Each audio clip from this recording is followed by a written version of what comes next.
set to get things going here. Joe, we've got two teams that are really at the both ends of the spectrum here in an NOL contest tonight. Yes, we got the Willard Crimson Flashes, and they're coming right around us here. We feel like we got to circle the wagons. They are 3-1, and we have the Shelby Whippets, who are 0-4, I believe. And, of course, Shelby you got to feel for a little bit. They've got a brand-new coach this year who came from the Mansfield system. They've got a whole new program they're instituting, and it's just going to take time for them to gel. They've been close, but Willard has Mr. King, who's been here a number of years. They've got Ty Corbin, who's one of the outstanding runners in the area. They have got a team that knows how to win, and it looks like a long night for Shelby, but Shelby passes a lot, so you never know what's going to happen. That's why they play the game of football, to see who's going to win. But Shelby comes in with a good passing attack. Willard comes in with a good running attack. Two excellent schools, and we're going to have a lot of fun tonight. It's homecoming here at Willard High School, so it should be a jam-packed standing room only. A good rivalry between these two schools, and traditionally a great rivalry between these two programs. Last year's game was a nail-biter, a low-scoring affair. Expect good defense. But as we mentioned, the Willard Flashes have only put the ball in the air 28 times in 4 contests. At the other end of the spectrum, the Shelby Whippets 88 times in 4 games. So we can expect to see a ground control offense out of the Flashes, and we can expect to see the Shelby Whippets putting that ball in the air. It should prove to be exciting, Joe. It's going to be a good football game. Sun's going down in the west. It's going to be cold out here tonight. It's super for high school football. We're going to have fun. All right, we'll be back with tonight's opening kickoff and the starting lineups, so don't go away. Welcome once again to TV 50, our tape delay contest, a big weekend of high school football coming your way. Glad to have you with us. Tom Linder filling in for Brian Harder, who is still either on his honeymoon or recuperating from his honeymoon, along with Joe Lorimer. And Joe, it's a beautiful night for football. It's homecoming. We've had our queen crowned, and a good crowd on hand from both sides. As always, this is a great rivalry in high school football. An NOL matchup tonight, the Willard Flashes and the Shelby Whippets here at homecoming from Flashes Field. Joe, one time real quick, let's get your thoughts before they kick off here. What kind of a contest can we expect tonight? I think it's going to be wide open because Shelby likes to open it up. Willard likes to run, but I think Willard will open up just a little bit, trying to counteract that. As you hear the Willard Flashes alma mater in the background, you're now looking at the homecoming court and Carrie Ebert, 17-year-old senior, daughter of Jim and Connie Ebert, our homecoming queen for 1991.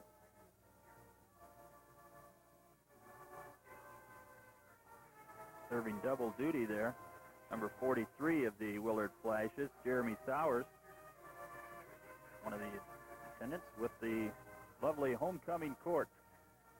Joe, if we can, let's take a look at tonight's starting lineup. Okay, Tom, here we go for the Willard Flashes offensive lineup. We have number 58 at center, Doug Lutz. We have number 74, Jason Sexton at guard. Number 78, Ben Enders at guard. Number 68 at one tackle, Andy Castle. And the other tackle, number 59, Rod Heisler. Receivers, number 12, Chad Clark. And the tight end, number 49, Kirby Sloan. At quarterback for the Flashes, we have Chris Long, number 14. Running back, number 40, Jeremy Sloan. The running back you want to keep your eyes on, number 44, Todd Corbin. And number 20 is the wingback, John Vogel. And we'll pause right now for the playing of our national anthem and be right back.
As we continue to look at the lineups, let's look at the Shelby Whippets offensive lineup. At center, number 54, Tyler Steppes. Number 74, guard Kevin Howell. Number 61 at the other guard, Steve Clark. At the tackles, we have number 62, Andy Dawson, and number 53, Tito Workman. The receivers, we have number 2, Ben Williams, and at the tight end, number 99, Matt Moss. In the backfield, we have number 11, quarterback Tony Seibert. We have number 24 at the fullback position, Andy Studer. Number 29 at the tailback position, Josh Hoffman. And number 20 at the fullback position, Trent Patrick. Looking at the defensive lineup, we have for the Willard Flashes, they run a 4-4-3 defense. Number 52, tackle Danny Kuzma. Number 60, Jeremy Sawyer. Number 30, Aaron Burma. Number 59, Rod Heisler. The linebacker positions, we have number 40, Jeremy Sloan, 44, Todd Corbin, 43, Jeremy Sowers, and 49, Kirby Sloan. Defensive backs, 3 of them. We have number 20, John Vogel, number 83, Bill Ward, and number 14, Chris Long. For the Shelby Whippets defensive team, they run a 4-3-4 defense. Number 75, Josh May. Number 57, Wade Roberts, that's the other tackle. Number 63, Brad Thompson at one end, and number 74, Kevin Howell at the other end. The 3 linebackers, we have number 33, Jeremy Kurtz, number 20, Trent Patrick, and number 90, Keith McCormick. Defensive back, we have number 11, Tony Seibert. We have number 24, Andy Studer, number 29, Josh Hoffman, number 43, Chad Friend. And there you have the lineup for this football game, Tom. We've got a minute 48 till kickoff. What do you think? Well, the weather is here, the fans are here, and Joe, I'm impressed with the crowd across the field. The Whippets coming in struggling at 0-4, 0-1 in the NOL, but they packed the stand, standing room only on the far side of the field. I think that says a lot for the Shelby Whippet tradition. Well, let me interject something. When this game is seen on Saturday, there will be a couple in Mansfield that I think we need to recognize. Harry and Isla Naylor will be celebrating their 60th wedding anniversary. The reason I bring it up, they're dear friends of mine. Harry just celebrated his 85th birthday this week, 85 years young. He and Isla have been married 60 years, and to a wonderful couple, we wish many more years of happiness together. We should all be so lucky. Amen. You know, the beautiful part of it is they hold hands about every place they go. You see them around town, they're holding hands because they love each other. Lesson can be taken for that. Right now, it's time for football. We're just moments away from tonight's opening kickoff. Glad to have you with us. As we mentioned, it's going to be a contest of the high-powered offensive unit of the Willard Flashes, primarily the ground game. They've only put the ball in the air about 7 times a game, as opposed to the Shelby Whippets, who will air that thing out over 20 times a contest. As you can see, the Willard Flashes at the far end of the Human Band Tunnel, getting ready to come down to their sideline. Hey, you have to know this town is very, very supportive of their Crimson Flashes. Basketball, they pack the gymnasium. Football, they're out here. It'd be pretty hard to even find a place where you could walk, let alone sit down. And they support them, men and women's alike. Strong programs top to bottom here at Willard High School. And that's where we are. Glad to have you along with us. We are just a few seconds away from kickoff. The Willard Flash is under the direction of Terry King. And Terry King has done an excellent job through the years, has taken this team on several occasions to the playoffs. Head coach Tom Stacy in his first year struggling a bit at 0-4. And I'm sure he's trying to put some new wrinkles into this Shelby lineup. And there was a change right before game time. I'm sure it was a change throughout the week for the Shelby Whippets. And that was Trent Patrick, who I'm sure was an offensive lineman or a defensive lineman. He plays, I believe, linebacker as well. Yes, he does. And he's been given a 20 number, which tells us he's going to be in the backfield tonight. They're going to use a Scotty Graham technique and a lot of blocking back there. Well, it's a beautiful night for football here in Willard, Ohio. And, folks, if you don't go out to high school football, you're missing an event every Friday night. And if you can't go out, we're darn glad to bring it to you right here on TV 50 as the Whippets spread the field. And getting set to get this game underway is number 33, Jerome Kirk. Back deep for the Willard Flashes. In the middle is Todd Corbin. And he is flanked left and right by number 33, Jeremy Willoughby, and by number 12, Chad Clark.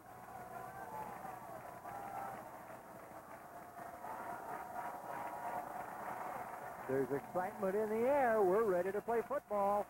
And the Willard Flashes and the Shelby Whippets set once again to kick off this tradition-rich rivalry. End over end kick. This is taken by Clark.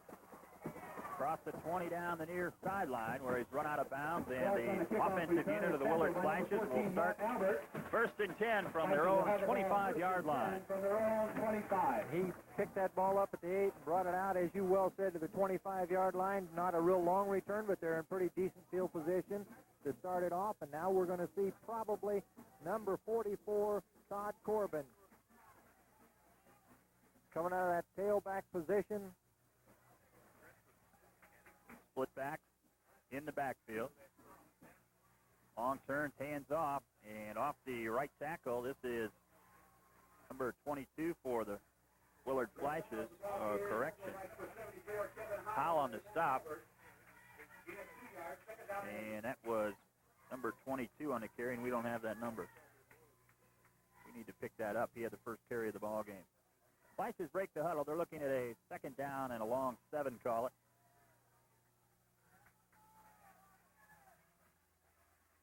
I formation in the backfield. Long turns. Here's the big tailback over right tackle. He's got good yardage across the 30-yard line. They'll mark it at the 31. That's Todd Corbin.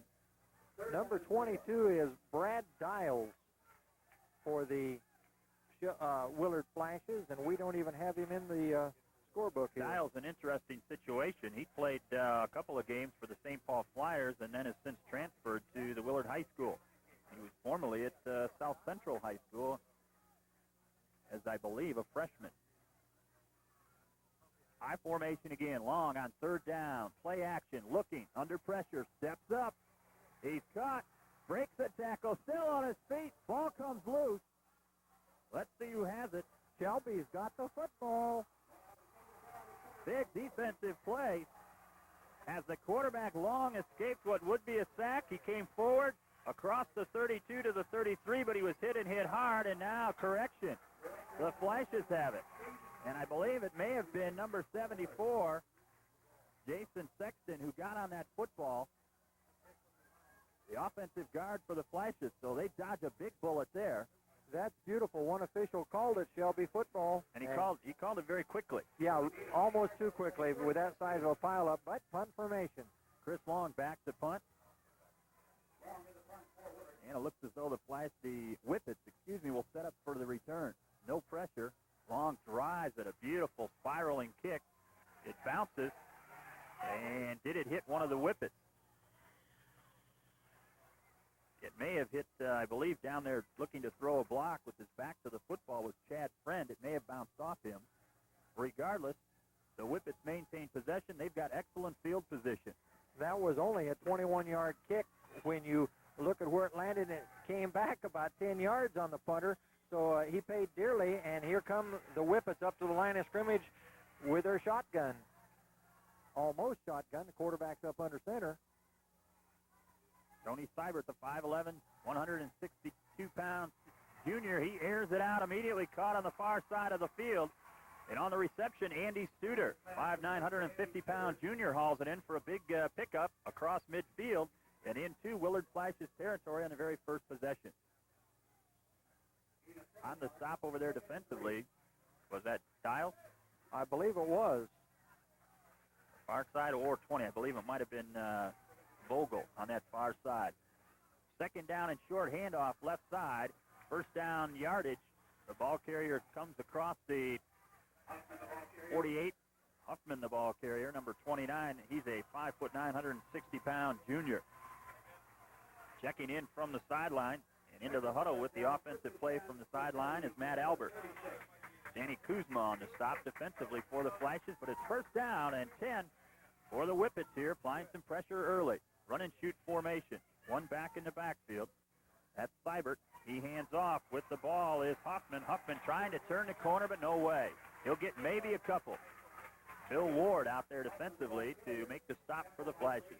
Beautiful way to cut down the angle. Bill Ward really came up fast to cut the angle and made a beautiful tackle, shoestring tackle to give him 1 yard. You're looking at that defensive unit of the Willard Flashes in 4 contests, only giving up just over 7 points a game.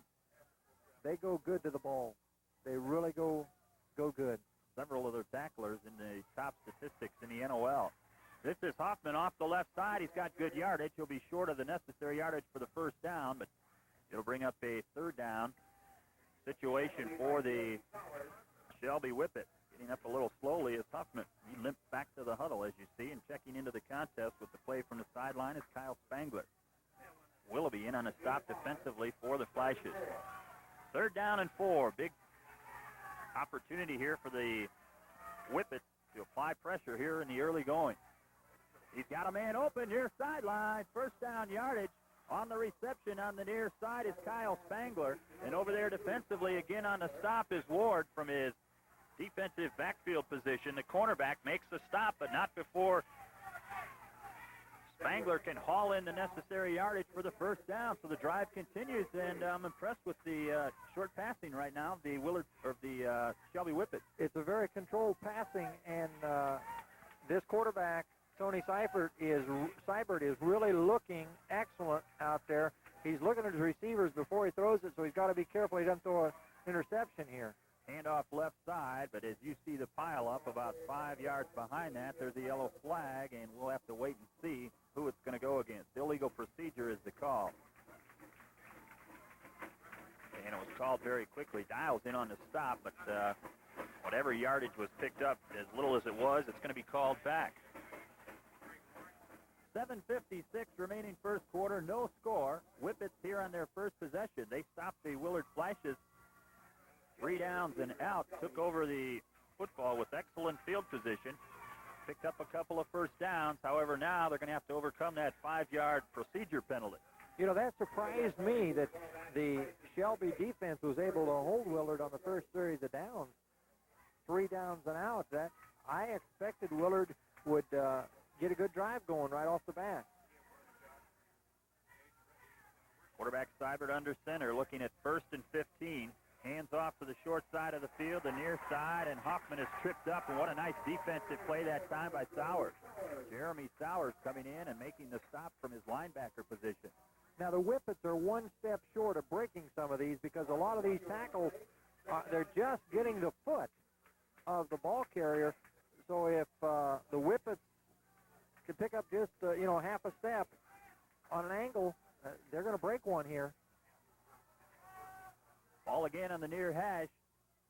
Seibert looks left and right, eyes over that defense. Big offensive line. Seibert rolling left, looking. He pulls it down, wants to head it upfield, but he's not going to get anywhere. And there to make the initial hit was Jeremy Sowers. And also along to help out was Todd Corbin, going both ways for the Flashes tonight. And those guys make a lot of tackles. That was a secondary sack. Willard defensive secondary prevented him from getting the ball away, and he had to eat it. After 4 contests, Todd Corbin, one of the leaders, with 51 tackles in 4 games. So he'll be hearing his name quite often here defensively as well as offensively. Seibert on the roll, has a man, in and out of the hands. Outstanding defensive play over there by Bill Ward. Again, we call Bill Ward's name. That was a perfectly timed tackle, and the poor receiver, and that is Andy Studer, did not really have a chance to hold on to the football. Ward not very big, but he throws a big lick there at 5'10", 150 pounds. The senior comes through in a big way, breaking up that pass on 4th and 15. The Whippets will punt away and try to pin the Willard Flashes deep in their own territory. Standing back at his own 49-yard line is the punter, Matt Ramey. On the bounce, Corbin picks it up at the 9. He's going to get maybe a yard. 28-yard punt, 1, maybe 2-yard return. Excellent coverage downfield by the Whippets. On that first series, with 6:30 remaining, no score, but the Whippets, I think, established some early momentum here. After the nice defensive stand, they put together a decent drive, picking up a couple of 1st downs, and They showed that they can move the football. And the Willard Flashes come out on their own 12-yard line. High formation in the backfield. This is the pitch. They'll try to get Corbin around the end. And he's going to get some yardage across the 12, maybe up to the 13 is where they'll spot it. Jerome Kurtz in on the stop defensively. Excellent tackle by Jerome Kurtz, cutting off the angle and just getting him by the shoe tops. Coming to you via tape delay from Willard High School. Just under 6 minutes remaining, no score. The Willard Flashes on their second possession of the ball game after being stopped initially by the Shelby Whippets. They've got Chad Clark split off your screen to the left side. Ball's loose in the backfield, on the ground, penalty flag comes in. Whippets think they have the football. And great penetration that time by the interior line. Josh Ney in there, and the Whippets have the football. Well, the flag was thrown at the 15-yard line, holding against Willard. So I'm sure they'll decline that. With 5:33, our first big break of the football game. Earlier, the Whippets thought they had a fumble. This time, they do. Say that Josh Ney came in there. He tackled the fullback, the first option on that option play, and forced him right back into the quarterback. And Chris Long was unable to get the pitch out going to Todd Corbin. Hence your fumble. Ken Williams, Andy Studer split to the far side. Now we've got a penalty. And it's Tito Workman, I think, a little anxious to get off the football. Right tackle there for the Shelby Whippets, and he just moved forward. He reset, but you're not allowed to move the first time till that ball is snapped. Well, that backs them up to about the 17-yard line now. Right, Joe, and it was a penalty that slowed the initial drive after picking up 2 first downs by the Whippets. Now a penalty here when they had originally 1st and 10 at the 12. They're back now 1st and 15 at the 17 with 5:14 remaining, no score. But the Whippets knocking on the door. They'll send 2 receivers to the far side of the field. Huffman is the lone back in the backfield. This is Huffman, big hole left side. Cuts it into the secondary, and he's down near the 10-yard line. A late flag comes in. That probably will be face mask. But he's down inside the 10, so he regains all of that penalty yardage and then some. Got 7. And no, it's going to be holding. Whoa. So holding against a downfield blocker. And he threw the flag into the pile. After the run, so that's going to back up the Whippets once again. Whippets right now are their own worst enemies because that play looked like it was going to open up.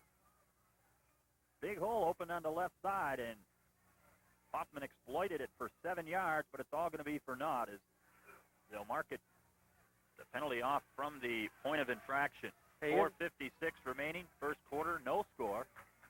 Isn't this a beautiful night for football and a beautiful place to see a football game here at Willard High School?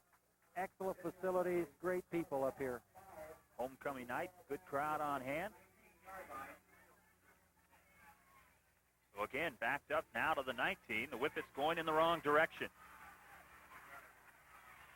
They'll go with a 2-back offense. 2 receivers to the near side. Play action. Seibert to pass. Has a man. It's pulled in on the near sideline and out of bounds down by the, they'll mark him out at the 13-yard line, is the receiver, Andy Studer. Studer, the 5'9", 150-pound junior. Pulls it in and picks up good yardage as he's now down to the, from the 19, it's a 6-yard pickup. It'll be second down. He's down to the 18-yard line there. Now down to the 13. You're right. I can't read. Second down. Ball's on the near hash. 2 receivers to the far side. This is Huffman. He tries to cut it back. He's going to try to turn the corner, but there's Bill Ward. Bill Ward not fooled. Huffman will get a couple. And the hole didn't develop in the middle as Huffman had hoped. So he improvised, took it off the right side. Looked like he might get some, but again, up stepped Mr. Ward, the cornerback, to make the stop after a 2-yard gain. Well, that was an excellent move by that runner because he had nothing in the middle of the line where the play was called. And now some confusion in the offensive huddle. And I think head coach Tom Stacy does not want to waste this opportunity. We've got a timeout on the field as Stacy will come out to the field to talk to his troops. When we come back, the Shelby Whippets with the football will have third down with the ball at the 11-yard line of the Willard Flashes. 4:25 remaining first quarter, no score. Back to Willard High School right after this. Tom Stacy has had his say with the offensive unit of the Shelby Whippets. 3rd and 9 from the 11-yard line. The Whippets looking to hit pay dirt here in their second possession. Seibert under center, rolls, looking to his left. Has a man in the end zone. Had it, dropped it. Just in and out of the hands on the far side. He was wide open. Andy Studer couldn't pull it in. Looked like he had it from here. And as he had his back to us, it popped out. So on 4th down, let's see what the Shelby Whippets will come with. They're going for a field goal here. They're setting up on to attempt the field goal is Jerome Kurtz. Kurtz, the 6'2", 290-pound junior. Ball's going to be marked at the 18. This will be a 28-yarder. From the near hash. It's down and had it straight, but you saw it, folks. Bounced on the end line. Just short. Short by a yard. So after the fumble, the Willard Flashes dodge a bullet. 4:15 remaining first quarter. No score. And the Flashes will take over their third possession here in the first quarter. You know, I'm a believer. Shelby believes they can win this football game. And every play, except for one series of downs that Shelby had it in their own end of the field, has been in the Willard end of the field thus far. 4:15 to go here in the first quarter. High formation in the backfield. In motion, that is John Vogel. Rolling. Quarterback keeper all the way. Huge block put on by Corbin and cutting it upfield for first down yardage and then some is the quarterback long on the keeper. Seibert stepped up and the Shelby Whippet quarterback via free safety on the stop, but not before long on the design quarterback keeper. Picked up big yardage. 15 big ones. Well, he's making an effort to get the ball down into the other end of the field already. Huge block out there by Todd Corbin. He just leveled one of the defenders for the Shelby Whippet. They fake the pitch on play action. They'll give to Dials up the middle, and he'll get maybe back to the line of scrimmage. Again, Josh Ney there defensively to make the stop for the Shelby Whippets. So really, that's the biggest offensive output the Flashes have been able to come up with, and that's just that student body left, quarterback behind 4 blockers. Southern Cal used to run that. They put Vogel in motion, and he was one of the lead blockers, along with the fullback and the tailback leading away long on the keeper from the get-go. 2nd down and 9. The ball on the Willard Flashes 35-yard line. Vogel in motion. Rolling right side long. He's going to pull it down, keep it. Breaks one tackle. He won't break the second. He's taken down in the secondary. Ney is out there, and also stepping up to make the stop was number 24, Andy Studer. Andy Studer did an excellent job on that play because he was in the secondary and came up and helped force the run. And I'll tell you, Chris Long is a very nimble-footed quarterback. Very shifty, not possessing great speed, but good quickness, and he's tough to bring down in the open field. And Studer did a fine job on him. 2:37 and counting remaining first quarter, no score. Big third down opportunity here for both teams. Whippets want that football back. Flashes trying to establish momentum. They'll go to their momentum man. This is Corbin. Corbin breaks the tackle. He's going to be short of the first down as he breaks the tackle of Studer, falls forward up near the 43-yard line. Also out there was Jerome Kurtz. Jerome Kurtz and Studer, neither one could bring down Mr. Corbin. 4th down and a long yard.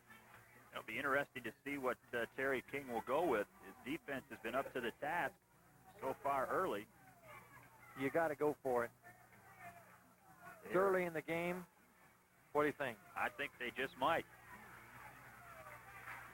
That's what it is, and Shelby is yet to adjust defensively. They better get to the line quickly. They were set up for the punt, and now I think the Flashes may have taken too long. That's exactly what happened. Terry King out on the field. He's furious. You can see him on the sideline. He's all the way out on the field. Now he's got to punt it.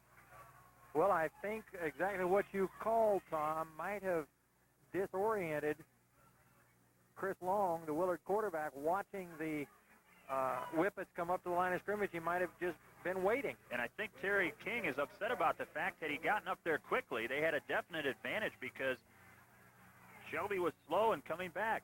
Meanwhile, down at the 32-yard line, a fair catch is called for and made by Hoffman. Excuse me for interrupting there. A 30-yard punt, no return. So on the exchange of punts, the Flashes, after picking up their initial first down of the contest, have put the Whippets a little poor field position as they start still not very bad at all at the 32-yard line. Tell you, anytime you can have all of your possessions from the 32 on out in your own territory, you're having a good night on the football field. Minute 20 remaining first quarter, no score. Glad to have you along with us. Tom Linder and Joe Lorimer bringing you all the action on a big weekend here on TV 50. Doubleheader high school football, week number 5. Tony Seibert, the junior quarterback, looks to the near sideline, and official signals yes, the catch is made, and a nice catch hauling it in for the Shelby Whippets is number 22, Kyle Spangler. And Bill Ward right there on the tackle again. Ward's going to be a busy man. He's been very busy already here in the first quarter. Now, those little passes like that are possession passes, but Shelby's got to be careful that one of the Flashes don't step up into that position and take it back all the way. Those passes are doing a couple of things. They have those cornerbacks coming up quickly, and don't be surprised they'll do it down, out, and then up. They're setting up just the same as you would set up a running game with for play action. And going to the running game, that's Trent Patrick. As we mentioned, Patrick, a linebacker, turned fullback today. Jeremy Willoughby in on the stop defensively for the Flashes with some help from Jeremy Sawyer. Under a minute to play, first quarter. Shelby with the football. They're looking at a 3rd down and 5. They need to get up to the 43-yard line for a first down to keep this drive alive. 2 receivers split to the wide side of the field. This is Siebert. Play action. Looking, has a man. It's caught, but a nice defensive play on the far sideline.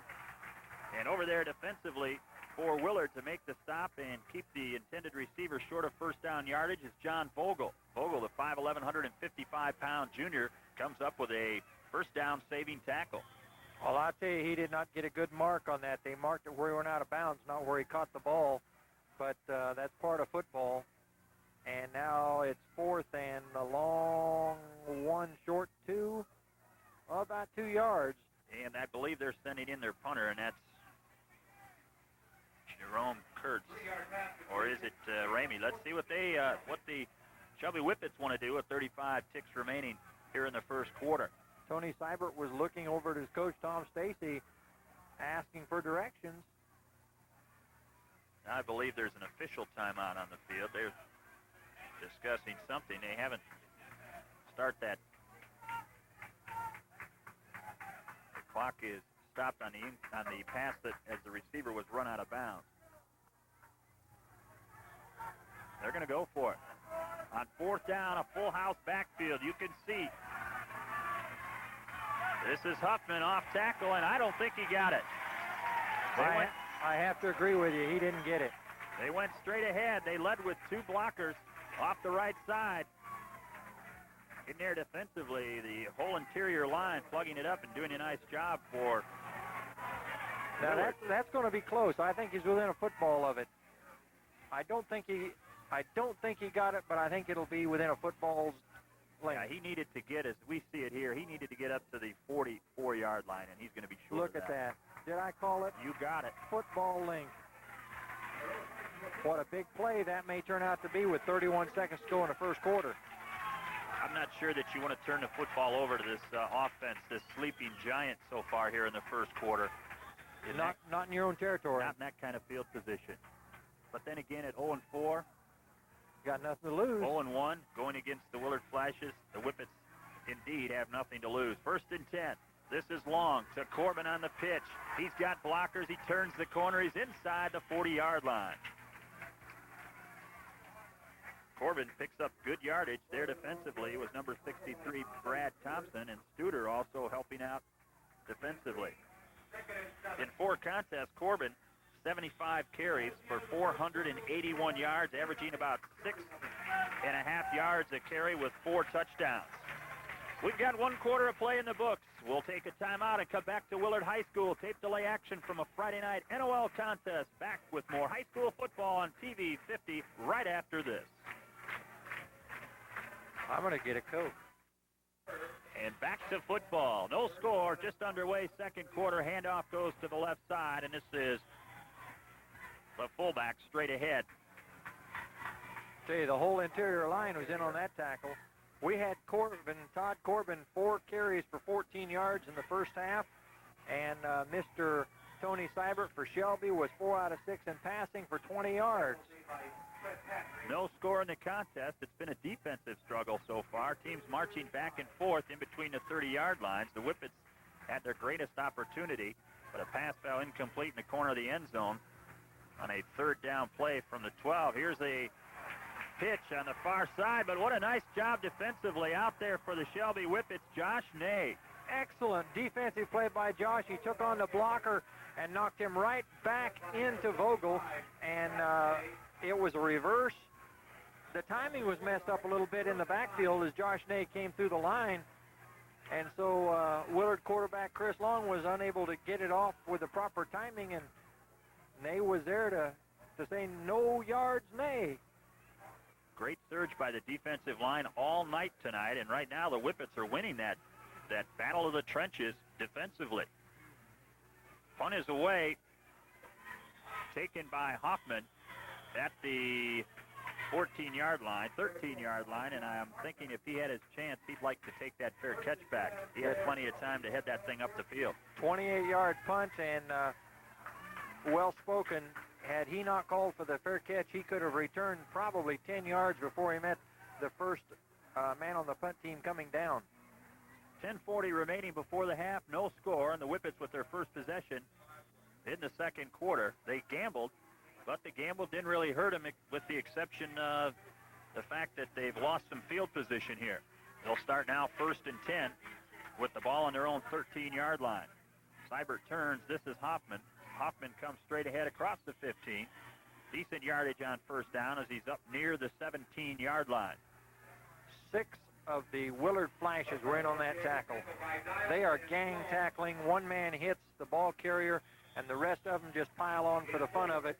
And I think some of them are grabbing for the football, and that's good football out there. Corbin and Sloan are in the top, and Sowers are in the top 15 of the leading tacklers after 4 games. So they know how to get to that football.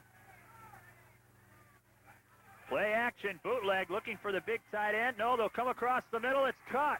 Studer with the reception, and that entire play was set up by the quarterback, Seibert. There is Studer, not very big, but he hauls in the pass that time. 5'9", 150-pound junior over the middle for a big 1st down. And excellent ball handling inside by the quarterback, Tony Seibert. Oh, he faked out a good portion of the interior of the line, faked out most of the backfield. He came around on that bootleg just wide open. He could have run for pretty good yardage there, too. Excellent pass and good reception. Ball's on the near hash, one back in the backfield. That's Hoffman. He'll have the football with blockers. Reverses his field, cuts it into the secondary. He's got good yardage on 1st down across the 40. Up near the 45 where Vogel makes a stop defensively for the Willard Flashes. Excellent cutback by Hoffman on that run. And you could see the wave of white and red jerseys out there as they made their blocks with their backs to us. Hoffman read it perfectly and cut it back against the grain for a pick-up a 9 on 1st down. Now, that's what the Whippets have to do to keep Willard honest so that Willard does not pressure Tony Seibert too much. Flash is basically going with an 8-man line, as you see. 8 men up on that football. Hoffman sidesteps one tackler, in there in the backfield trying to make the stop is Sowers. Corbin made the tackle, but not before the first down. And a nice job of running by Hoffman as he eluded the tackle of Sowers to pick up the necessary first down yardage. Sowers had found his way into the backfield, but couldn't come up with the tackle. 8:50 remaining second quarter, no score. Whippets again putting up some yardage, but unable to put that thing in the end zone. They have the ball 1st and 10 on the 46.5-yard line. Seibert in and out of the hands on the near sideline at the 50-yard line, intended for Studer. Coverage by Vogel, and also over there to help out was Chris Long. You've got to wonder how these Shelby Whippets are 0-4. They're playing excellent defense, and they're moving the football when they have the opportunity here. But I think what has happened to them is they're unfortunately averaging in 4 contests, giving up about 22 points a game. We haven't seen any of that here yet. And they're averaging only scoring about a touchdown a game. You're not going to win many with those kinds of stats. But tonight, showing none of those problems here in the early going. Hard running, far side. Flag. And a late hit, I believe. The fans on the far sideline on their feet. Hoffman slow in getting up. Personal foul against the Flashes. So tack on 15 to the carry. And the Whippets marching deeper into the Willard Flashes territory. You can voice your opinion and talk with the people who make North Central Ohio sports so exciting. It's Sports Talk with Mike Green, Tuesday nights at 7, and rebroadcast tonight at 6, only on TV 50, the home team. Boy, now that sure chewed up some yards there, a 15-yarder, and that puts the Shelby Whippets. Boy, I get my tongue in front of my tooth and can't see what I'm saying. The Shelby Whippets are in excellent field position again. 2 receivers split to the far side of the field, handoff, and straight ahead is the big power back for the Whippets. That's number 33. That's Jerome Kurtz. He's only 6'2", 190. Nice size fullback. Only a junior. I'm surprised, Joe, that the Whippets have not gone to their tight end, 6'5", 205-pound senior Matt Mott. He is a big target. In the secondary of the Willard Flashes, no one there at even 6 foot. I'm surprised they haven't tried to get the football to the big man. Here comes Corbin on the blitz. He shoots the gap and a big sack in the backfield. He just crushes Josh Hoffman. And Hoffman is hurting a little bit as he comes back for the huddle. He caught that just, woo! He's tickling, folks. He's jingling. He's goosebumps all over. He's a little numb in places, too. So Corbin trying to get things going defensively here and fire up this almost lifeless Willard Flashes team.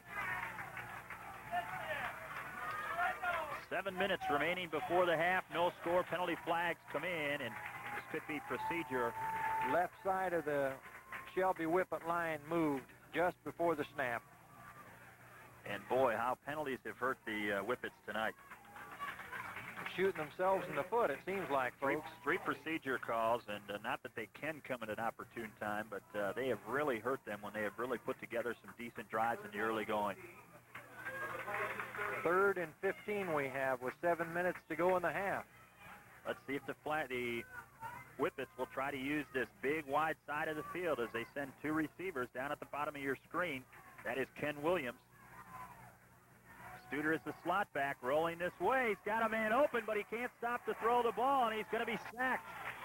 Wide open, down at the 15, was number 33, Jerome Kurtz. But Seibert had no opportunity to stop and throw. In hot pursuit was number 52, Danny Kuzma. And Seibert came up with a slight limp, but he has shaken it off, and he's okay now, it looks like. What an opportunity for the Whippets down inside the 40-yard line and just cannot do it. Coaching staff for the Whippets will put that in their memory bank, and they'll come back to that. You better believe it. And if he can get the pass off. They had a man wide open. Tough to throw right-handed while you're sprinting to your left with people in hot pursuit. Almost impossible. Short pooch punt is taken at the 4-yard line. Down there to make the stop for the Shelby Whippets, number 53, Tito Workman hustling down. Penalty flag comes in late, and now another flag. 6-yard return, and 33-yard punt on that one. Chris Long may have been better advised to let that ball go into the end zone. He took it in the air at the 4. Officials are talking to the Whippets. One of the officials is. The others were huddling. Workman hustled down to make the stop. The ball is resting at the 12-yard line. I think there were some pushing and shoving and some phone numbers probably exchanged between the players.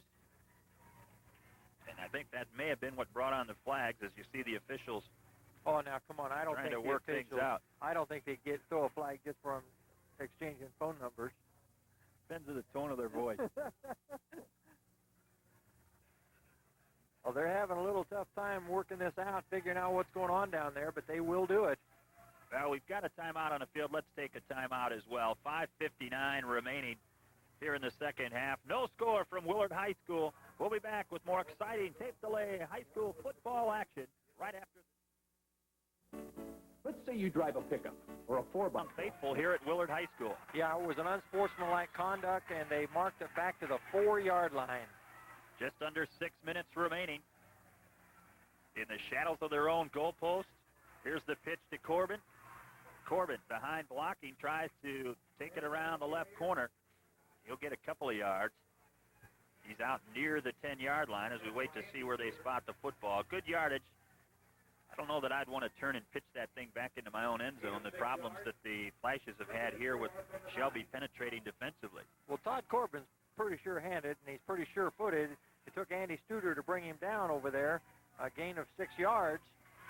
Second down, the ball resting just shy of the 10-yard line. As you can see, deep in their own territory, Flashes trying to get something going offensively. Handoff. Right side this time, the ball carrier number 33, Jeremy Willoughby. Willoughby tries to go off tackle. In there on the stop was number 57, I believe, and Kevin Howell as well. Kevin Howell and Wade Roberts to make the stop for the Shelby Whippets. So not much there. Now they'll rest the ball right on the 10-yard line. So again, a big play both offensively and defensively. The Whippets would love to get this ball back. Well, if the Whippets can stop them here, they will have beautiful field position. Should have it out about the 40-yard line. This is Corbin. Corbin leaps forward, but he's going to be short of the necessary yardage. So Terry King will send his punting unit to the field. And Corbin, not a good sign, slow in getting up. He's not getting up. Brad Thompson was in on that tackle. There he's up. I hope he just got the wind knocked out a little bit. That's about as the least injury that you can have, I guess, that or a Charlie horse. I think what happened is he tried to dive for the necessary yardage, and he may have come down right on that football. That hurts when you do that. Coming off under his own power, and that's good to see. 4:19 remaining second period. No score. And the Whippets, let's see if they're going to set up a return or if they're going to go after the punter. Well, the Whippets have time. If they can get decent field position, they'll have time to go after this. 4th and 1, Chris Long, 3 yards deep in his own end zone. Snap is a high one. This is Hoffman. He'll haul it in at the 41. Starts right but goes left, and he's caught from behind and hauled down by James Bogle, the 5'8", 165-pound senior in on the special teams. Well, that was for the Willard Flashes. Excuse me there. I keep walking on you. 30-yard punt and a 8-yard return. The PA announcer said 7, but it had to be 8 by our stats. And so the Shelby Whippets come out with a ball on their own on the Willard 33-yard line. 1st and 10. They'll set up shop offensively. Hand off to Huffman. He squeaks through a small hole and gets down near the 30-yard line for a pickup of a couple. And Dial steps up defensively from his linebacker position to make the stop. 3 minutes and 35 seconds, and the Whippets are going to have to keep an eye on that clock, as once again they are spending quite a bit of time offensively in the Willard Flashes end of the football field. 2nd down and 8. They'll mark it just shy of the 30-yard line as Seibert brings the Whippets up to the line. It's got 2 receivers, as you can see to the top of your screen, the short side of the field. Play action. Seibert to throw. Looking. He pulls it down, spins forward for some yardage inside the 30. And there defensively to make the stop is Jeremy Sawyer. So Seibert picks up some yardage. He couldn't find a receiver and smartly pulled it down. Pick up a 4. Ball's going to be marked at the 28-yard line. So it'll bring up a 3rd down and 5, and the Whippets are definitely in 2-down territory now. Here's the play of the first half, folks. 2 minutes, 35 seconds, and counting. 2 receivers now to the wide side of your field. Off the screen to the bottom is Ken Williams. Seibert pitches, short side of the field. Huffman tries to break it into the secondary, but can't do it. Corbin over there to make the hit, along with some help from his teammate Kirby Sloan. And also over there defensively, Bill Ward. Ward's been a very busy cornerback tonight. We've got an official's timeout right now for some equipment repairs. It'll give us an opportunity to pass along some TV 50 notes. If you want to stay up to date on North Central Ohio and Mansfield sports, tune in TV 50's Evening Journal. Any weeknight, watch the hour that's right for you. Anytime from 5 till midnight, sports with Mike Green weeknights, only on TV 50, the home team. We've got to thank the Willard Flash folks, their booster program, the athletic director, Larry Long, Coach Terry King, for having us up here, because this is a beautiful place to watch football and see it played. Clock is running. Seibert over the middle. It's batted. And now the flags come in. I'm not sure, Joe, if they got that play off in time. Well, that pass was intended for Matt Mott, the big 6'5", 205-pound tight end. And procedure call against Shelby. I believe that's the 4th procedure penalty against them. Fifth penalty. I believe 4 of the 5 are probably procedure penalties. That brings back, they're saying 4th down over on the far side. It brings 4th down again. Shelby calls timeout. Whippets want a timeout, and as you see, the Willard Flashes will bring the entire unit over to the near sideline, and head coach Tom Stacy out in the middle of the field wants to talk to the officials and figure out what is going on here. We've had 5 of these called against us. He's asking for them to start the clock at the right time, as you can see him pleading his case. And Coach Stacy came from the Massillon Tigers program, so he knows what he's doing, as do the officials. They just need to communicate and get together. And Shelby Whippets are going to do fine, folks. I do believe I see a lot of talent out there. And they're going to do a good job just getting that program together. 1:43 remaining before the half, and the Whippets dearly want to push something in here. They've controlled and dominated, I would say, this first half of play, surprisingly. Yeah, you said a while ago Willard was asleep. And I get that impression that they're just hanging around, and they're going to break one here pretty soon, and then they're going to get revved up, and the fans are trying to get them up. Here we go, back to football. 1:43 remaining. 4th down, a long 8.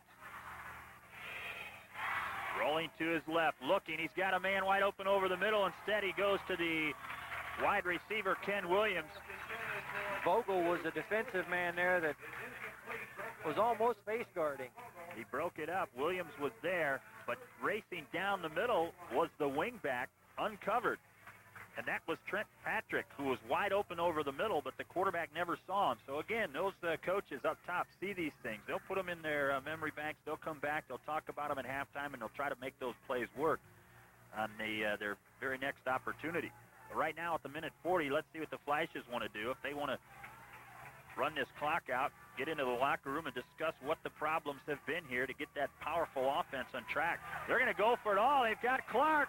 He has it, loses it, incomplete. Almost an outstanding reception. It bounced off his shoulder pads. He was wide open. He'd gotten behind Studer. In the air, I thought he hauled it in. He had it on one hand up against his pad, but I think his feet were out of bounds near the 40. Yeah, I agree with you. Fans didn't agree.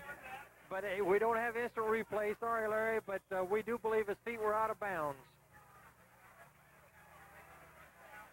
Had he made the catch originally, he might have been better off. It bounced off his pads, and in pursuit of the deflected ball, that carried him near the out-of-bounds stripe. Of course, we have an advantage. We have the camera up on top of the press box looking right down at it. So that's pretty nice. So the Flashes not willing to run out the clock. They want to try to get something. Ball comes loose, but after Vogel bounces once on the ground, so it will not be a fumble. The pass is complete. Andy Studer on that defensive tackle. Nice job of open field tackling by Studer. I thought sure they were going to call pass interference because I thought I saw some of the receivers going downfield blocking to clear out that area for Vogel. Vogel gingerly leaves the huddle. And Vogel checks back in. There we go. Only James replaces John. Third down and short. They give the ball to the guard. Boy, that's Dipsy Doodle, the handoff to the pulling guard, number 78. Willard going deep into their bag of tricks. Ben Enders, the ball carrier.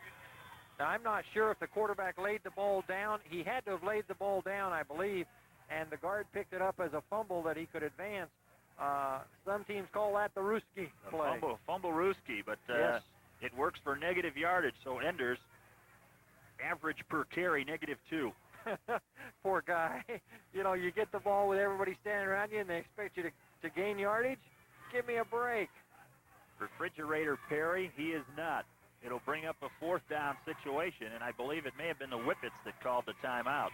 They want to get their hands on this football one more time before the half. No score, 44 seconds. Coming to you from Willard High School. And you can see the cheerleaders with the jackets on a nippy night here in Willard. Talking about the fact that it seems as though this Willard team is asleep. A lot of coaches, and not being derogatory, are not real crazy about homecoming because of the distractions it brings to these young men in high school. Oh, there are a lot of distractions, that's for sure. And the Flashes are back to punt. Let's see what the Whippets can come up with here. They send 10 men, almost. Nay was in there, but a nice job by the punter Long as he sidestepped Nay and made himself a couple of more seconds time and gets the kick away. 33-yard punt and no return as the fair catch was called, and the Whippets have the ball on their own 30 with 38 seconds to go. What can they do with it, folks? Whippets sent all 10 men that time trying for the block. They almost got it, but credit heads-up play to Chris Long, the punter for the Willard Flashes. Two receivers split to the far side of the field. Let's see what the Whippets want to do. Play action, bootleg, rolling. This is the big man, the tight end, Matt Mott. He's got it down. Knocked out of bounds short of the 50-yard line. That'll stop the clock. And as we wondered out loud, when would they go to that big target? They did it off the bootleg. Took 7 seconds. Vogel and Sloan took him down at the 49-yard line, right at the 50 almost. They have got an opportunity. Boy, when that fella caught the ball, he dwarfed that football, and when he turned, that first stride looked like it was about 5 yards long. Well, at 6'5", three strides covers about 10 yards. Yes, sir. 31 seconds is all that remains. The first down yardage is really unnecessary. They're trying to get something going here. Pass intended down at the 20 for Studer. Down there defensively, Vogel and Long. It's broken up, just overthrown by Seibert. That'll stop the clock with 25 seconds remaining. Long may have had that interception, but Vogel defended. Tried to get it also and did the right thing. Made sure the receiver did not catch it. He didn't know his teammate was there, but that's part of football. You don't want the offensive team to catch it. It's one thing about being a passing team. In these kinds of situations, you're better suited. It's what you've been doing the entire contest. He's got to get blocked. Got a man over the middle. Nice defensive play. Corbin slaps it, and it's picked off. Jeremy Sawyer. And you practice it. They practiced it before the game, the tip drill. Corbin couldn't pull it down, but he got a hand on it and swatted it. Timeout on the field called by the Willard Flashes. And coming up with the interception, Jeremy Sawyer, the 6', 195-pound senior linebacker. Looked like basketball. Big tip, big rebound. 17 seconds, and now the Flashes want to put something up. Well, they've got 53 yards to take it to see what they can do in 17 seconds. Now, as you well said, the passing team of Shelby, that's to their advantage. Willard doesn't pass that much. If they attempt to pass now, it's going to be a little strange for them to do. They have to practice it, and I'm sure they do. but it's not what you normally do. 17 seconds is all that remains here in the first half of play. It's homecoming at Willard High School. Earlier this evening, if you've just joined us, Carrie Ebert, the senior 17-year-old daughter of Jim and Connie Ebert, crowned the 1991 Willard High School homecoming queen. Congratulations to her and all of the homecoming court. Right now, they're not enjoying this game as much as I'm sure they would like to, but the Flashes with 17 seconds can turn that around before they head to the locker room. Well, let's see what Terry King and his coaching staff have come up with. They've sent the offensive unit back out to the football field, and off your picture are 4 of the defenders for the Shelby Whippets. They're not going to let anything get by them deep. Let them catch anything in front, but nothing deep. That's the theory. This pass is bobbled. Did Vogel pick it up off the ground or not? They're going to say it's a good catch. Vogel with the reception picks up 10, and again, very quickly, the Flashes want to take a timeout. 12 seconds remaining. Only 5 ticks off the clock on that completion. They're going to stay right in the huddle. Timeout for the officials. They're going to measure. So now the question is, were the Flashes assessed a timeout, or are they going to take the timeout that was given? That'll give us a chance to pass along some more TV 50 program notes. If you don't want to wait to find out what's happening in Mansfield, turn on the TV 15 Evening Journal. It's a full hour of local news, sports, weather, and features with hosts Jane Imbody and Steve Nelson every weeknight, 5 till midnight, only on TV 50. That's the Evening Journal, the home team on TV 50. Well, Willard got their first down, and that is only their second first down of the evening.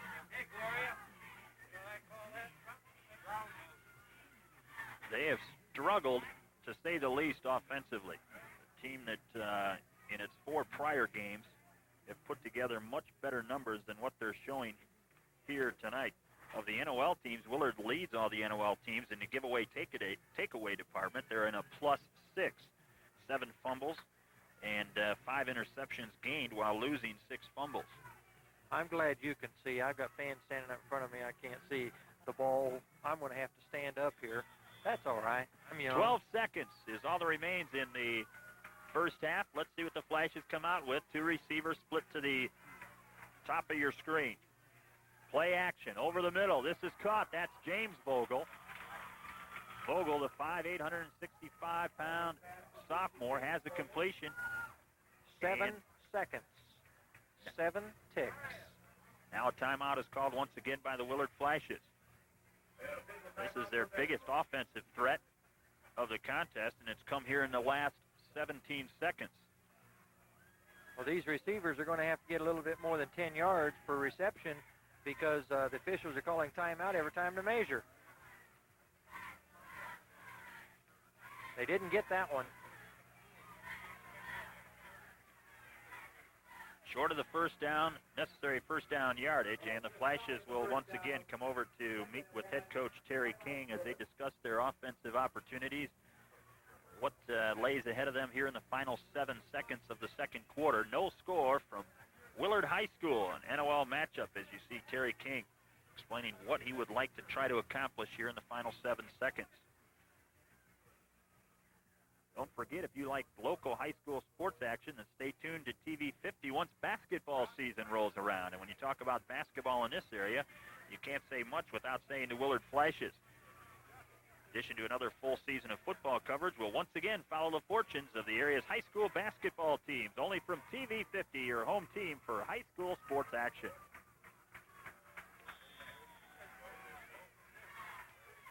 Both coaches have had their say offensively and defensively. And now it's time to put the pieces together. Long under center. Rolls right. He's looking for Vogel. Has him. Caught at the 20, out of bounds. 2 seconds remaining, stopping the clock. 18-yard line. Now let's see if with 2 seconds they're going to attempt a field goal. I don't know what kind of leg their kicker has. Chris Long is the kicker, evidently. They're going to do it. This is the time. Not much of a breeze at the far end of the field as the 36-yard attempt. The flag hangs limp.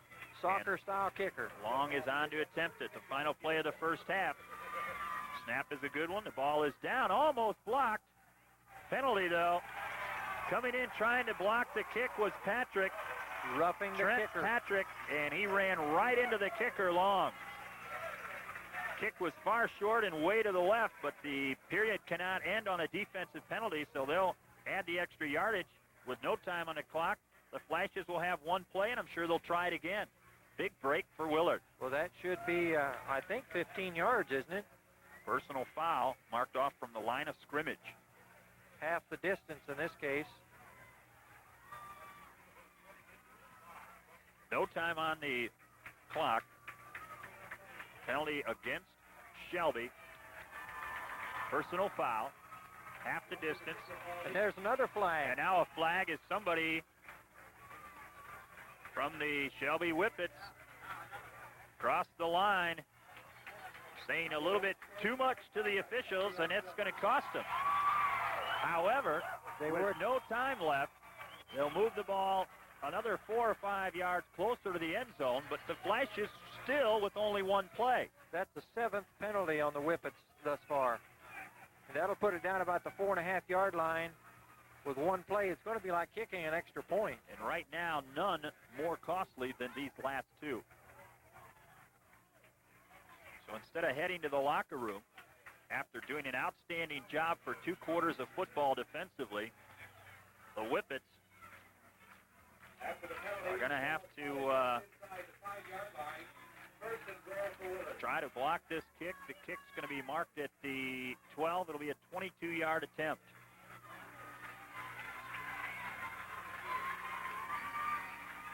Snap is high. Long has it, and he puts it away. No flag. So following complete domination by the Shelby Whippets, 2 costly penalties. Personal foul and unsportsmanlike conduct. Give Long a chip shot with no time on the clock. He connects, and heading to the locker room, instead of an outstanding job defensively, the Shelby Whippets will trail by a score of 3-0. Now, these are correctable mistakes that Coach Stacy is going to be working on with the Shelby Whippets because personal fouls are a no-no. That's the end of the first half. We'll come back and check out the performances of both of the bands tonight. It's homecoming at Willard. Back with more halftime action right after this.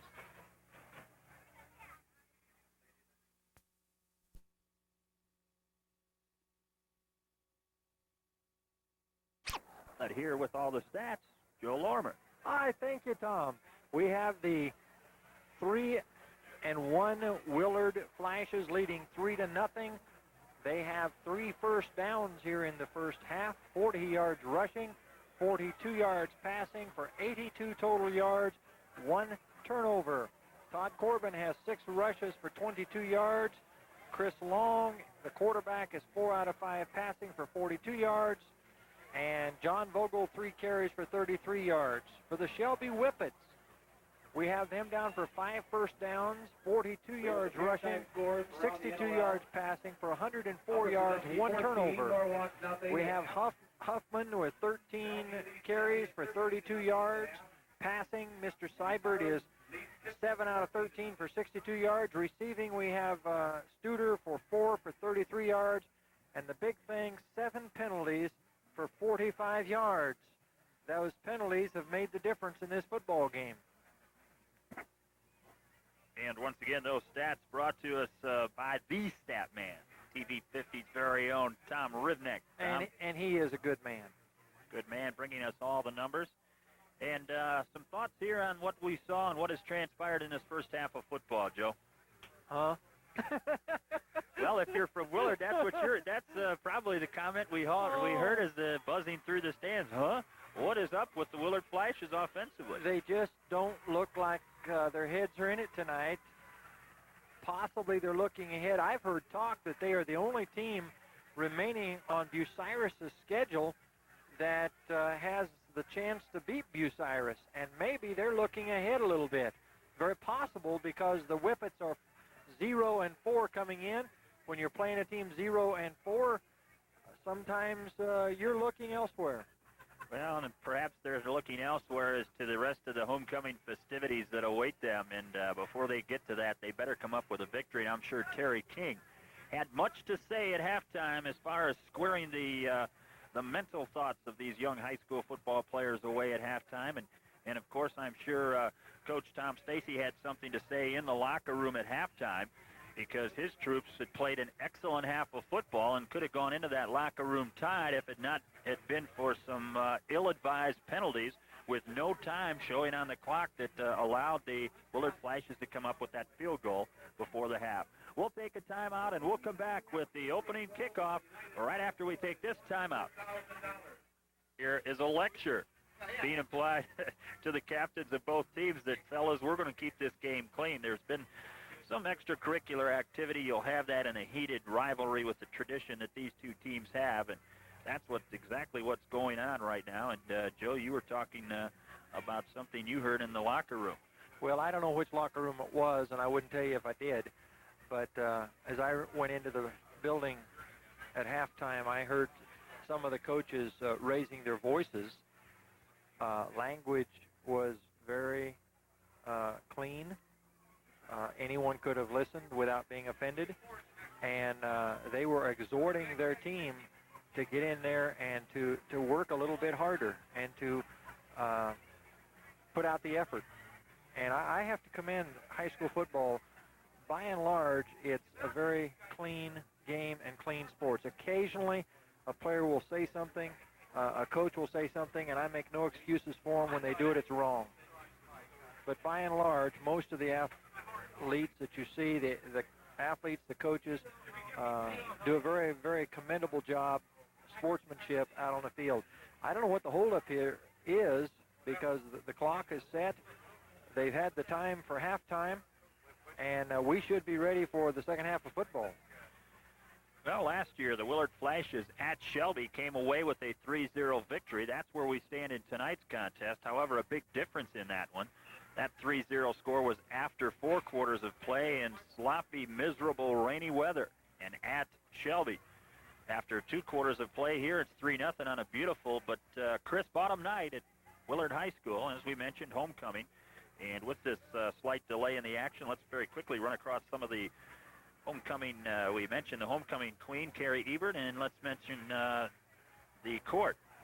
Ashley Valentine, a 17-year-old senior, daughter of Michael and Linda Valentine, one of the attendants tonight. Kirsten Dyer, a 17-year-old senior, daughter of Miss Arlene Collins. The junior attendant, Heather Evie, 16 years old, daughter of Dave Evie and Diane Evie. Sophomore attendant was Erin Fall, 15-year-old daughter of Barry Fall and Debbie Fall. The freshman attendant, 14-year-old Bridget Rowe, daughter of Stella and Gary Weir. And they are enjoying now a little bit more than they were earlier in the contest, as the Willard Flashes with that 3-point lead, 3-0. You know what gets me? We sit up here, do this ball game, and there are people out there in these stands that are eating hot French fries with ketchup on them, and that odor, the smell of that from these booster fans up here in Willard just about gets you. You were down there at halftime, and you didn't bring me any. I didn't have time to get any myself. Well, I'm disappointed. I can't believe it. But I'll tell you, these boosters here do a fantastic job at Willard. They do it every place that we go for TV 50 football, and we really appreciate the boosters and the athletic departments. Capital H for hospitality here at Willard High School. Amen. In the press box. Amen. Long has the football teed up, and we are set to get underway. We've got a stoppage. Here comes Coach Shelby Stacy. Coach Stacy, if Rob can pick him up, and at the center of the field, they're calling out Coach King. Rob, our excellent cameraman, and now there's some problems down on the field. You see some confusion.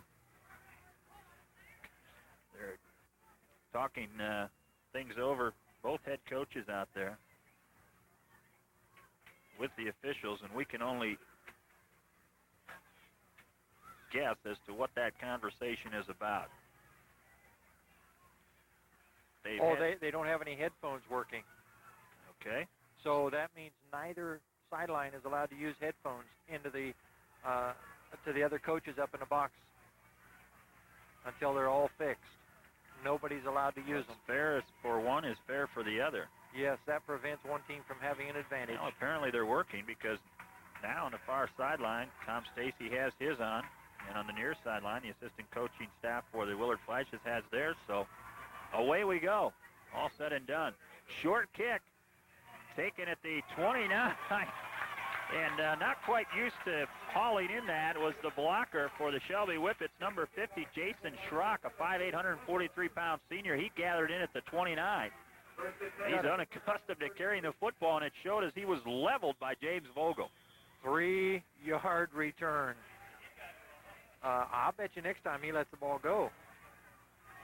No, probably he'll catch it, but he'll be better prepared next time. He's used to touching the football, but from his center position, he's got a key block as it's Huffman across the 50. He runs out of bounds, so he was tackled out of bounds, literally.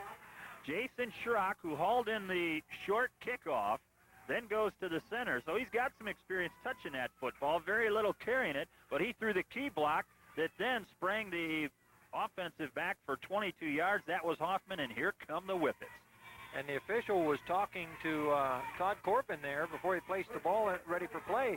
I don't know what's happening out there with the officials talking to the players as much as they are. I think they want the players to simply get their emotions under control a little bit better. Now we've got a penalty before we can get under play, and somebody may have lined up in that neutral zone.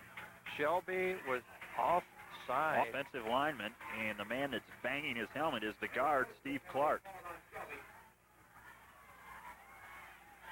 Well, these officials are doing a very good job, as literally all the officials we see in high school football do. When you're 0-4 and you've got things going your way and you're just plagued by these penalties, it's very, very frustrating.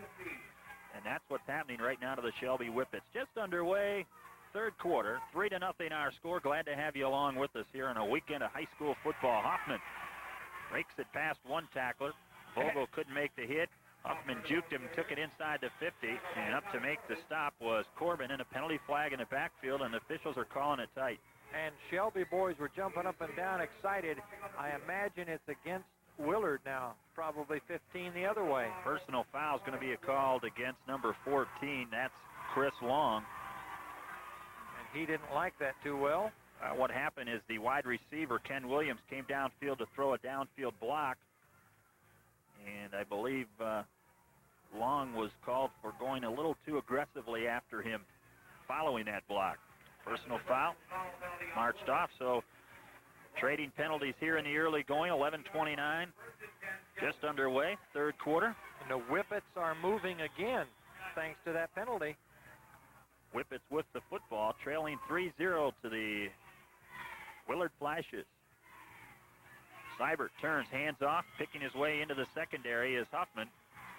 Making the stop there defensively was 49, Kirby Sloan.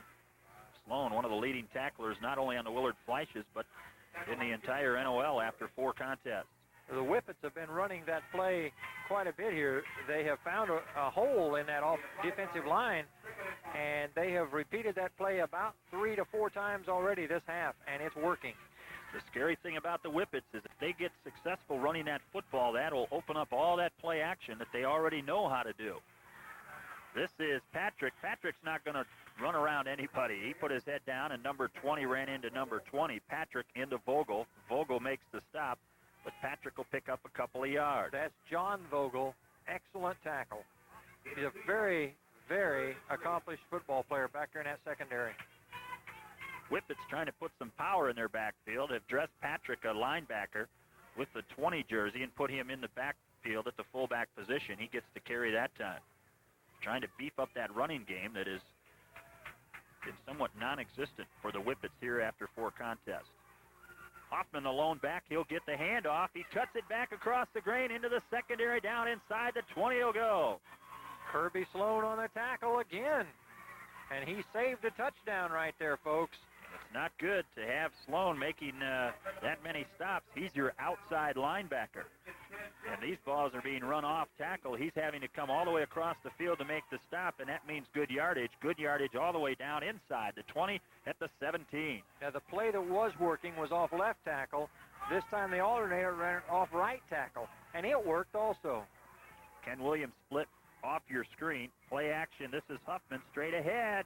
Puts his hand down and goes forward. Good second effort down inside the 15 near the 11. Todd Corbin on that tackle along with Brad Dials, and they once again saved a touchdown. There was nobody between the Whippet ball carrier and the end zone. Huffman slow getting back to the huddle. That's a very tired young man. He's had quite a few carries tonight. 18 carries for 76 yards for Mr. Huffman. He's already done a night's work. Second down and short, handoff. This is Patrick, the big back. He goes all the way down, but I believe his knee went down, and a good job by the officiating crew. He went down very quickly but came back up, but the officials were right there. He ended up forward momentum inside the 5 down by the 2. But he went down for just a split second, and it was actually the back official that saw it and spotted the ball at the 5. So a good job there, and Corbin comes out. Looks like an equipment thing for Corbin. He's having helmet problems. That's a problem for the defense of the Flashes. He's their linebacker in the middle. First and goal. Here come the Whippets. Huffman sidesteps one would-be tackler in the backfield, and credit good penetration defensively by the inside linebacker, Jeremy Sloan.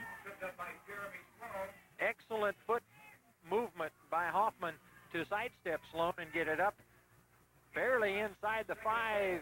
You don't even give him a yard. Actually, originally fortunate to get back to the original line of scrimmage. Well, the ball was on this side of the 5. The nose over was touching, the other nose was touching the football, so he gained 2 football lengths. Seibert turns. This is the counter. Patrick breaks the tackle. No, he doesn't. Vogel hangs on for dear life. Patrick tries to drag him, and his teammate Kirby Sloan comes up to put the finishing touches on it, and when it started, Joe, it looked like it might make it into the corner of the end zone, but a nice job defensively by Vogel. And he got the length of a football again. Whippets having very little problems moving the football up and down the field, but they've stalled when it gets deep in the Flashes territory. The defense up to the challenge. Let's see. Short flare pass. What they'll come up with. Third down. They'll split and spread the field.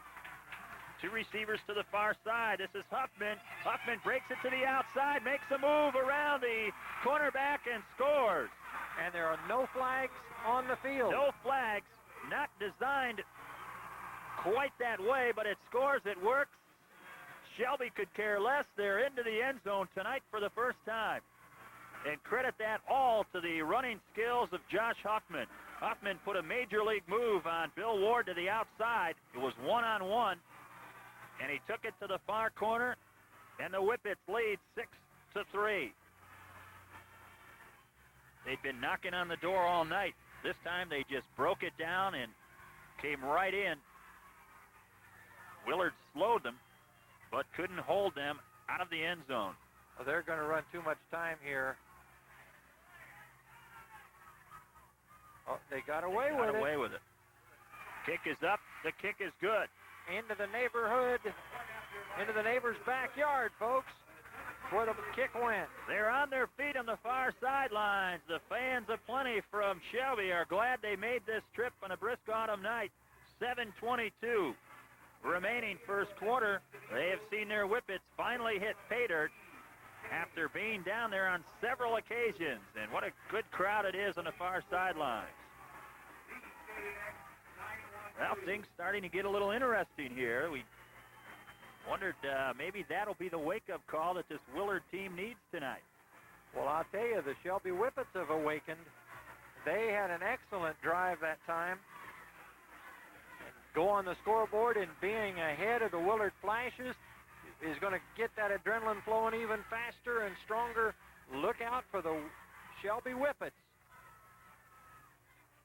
That is the first touchdown information passed to us by the Shelby Whippets that has not come in the fourth quarter. Fantastic for the Whippets. They've had 28 points, I believe, in 4 contests, all coming in the fourth quarter. Well, they've got to be excited about that. Now it'll be up to the defense to try to sustain that momentum. This is Long at the 15. He's got blockers and running room before he is hit and leveled. Nice open field tackle down there defensively for the Whippets. Kyle Spangler to take the legs out from under Chris Long, but he returns it all the way up to the 31-yard line. 17-yard return. And 7:16 to go here in the third quarter. 7-3 is the score, folks. Shelby out on top.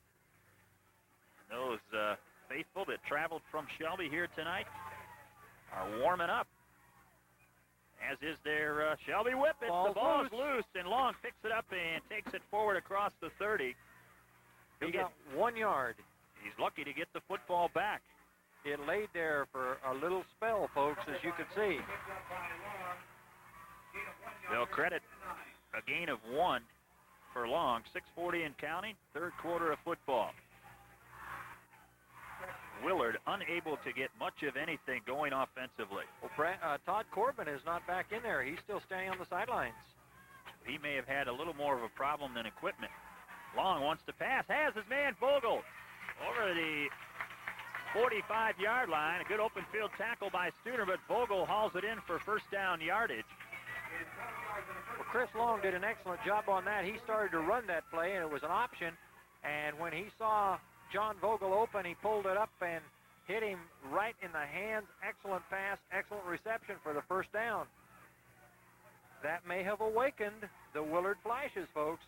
Oh, I'm looking down on the sideline, and Mr. Corbin is standing down there, Todd Corbin, but he's got his helmet on and ready to play. They're just choosing not to use him. This is Long. He'll keep it on the bootleg. He's got running room to the 40. Down inside the 40 he'll go.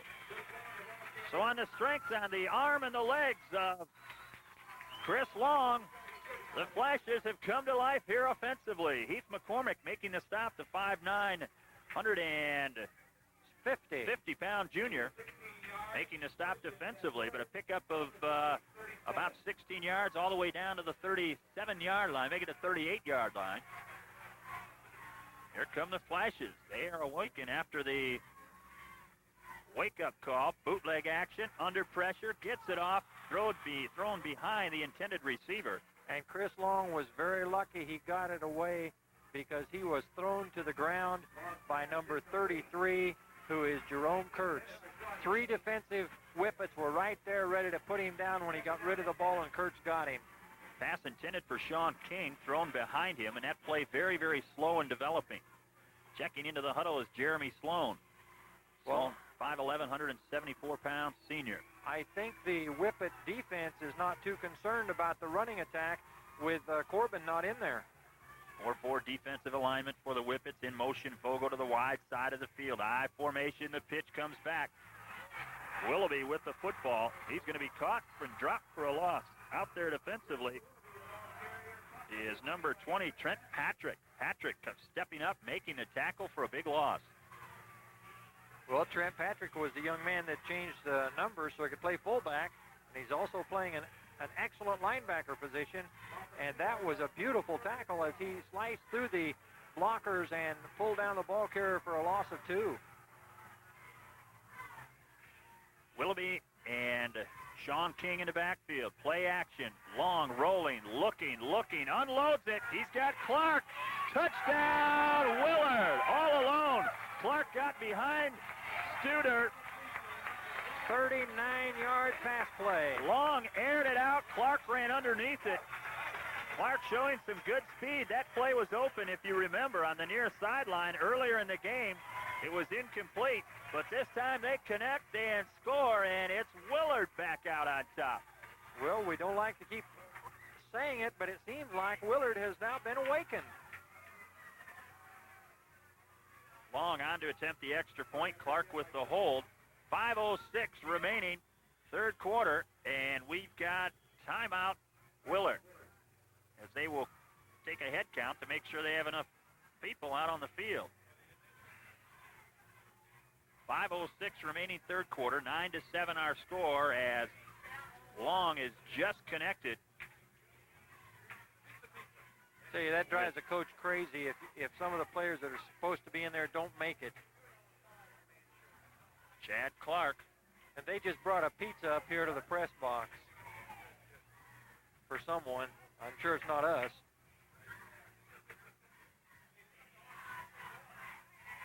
Coaches want to make sure that they connect on this extra point and make sure that Athletic Director Long set this up, I think. sending a pizza down to Mike Adelman of WSWR Radio.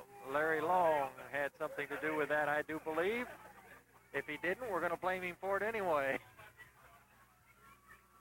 Snap is down. It's a good one. The kick is up, and it brought it back in like a chip shot to the green. That thing went left, drew to the right, goes through the uprights with 5:06 remaining third quarter. We'll take a timeout. The Willard Flashes 10, the Shelby Whippets 7.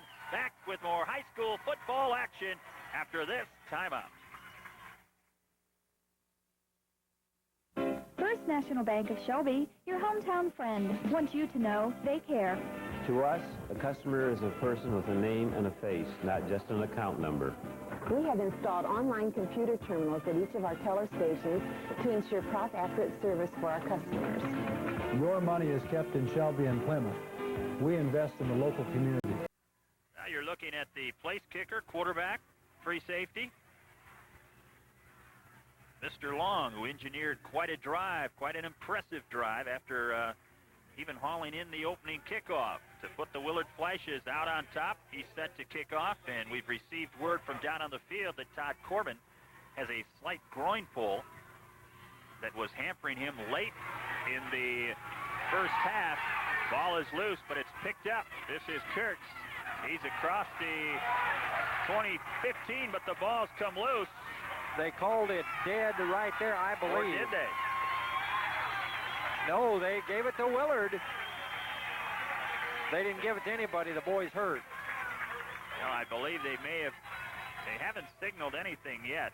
The official nodded to the Willard player. It is Willard's football, but more importantly right now is the status of Jerome Kurtz, who picked up that loose football, brought it back to the 15, was hurt, shaken up on the play. He's up on his feet under his own power. That's good to see. And he will leave the field, but once he is clear of the field, the big thing now is the fact that the Willard Flashes have finally come to life here in the third period after leading at half 3-0, then trailing 7-3 as the Whippets came out on the opening drive of the third period and scored. They've come back with a touchdown of their own and now a big turnover. Ball's on the 15-yard line.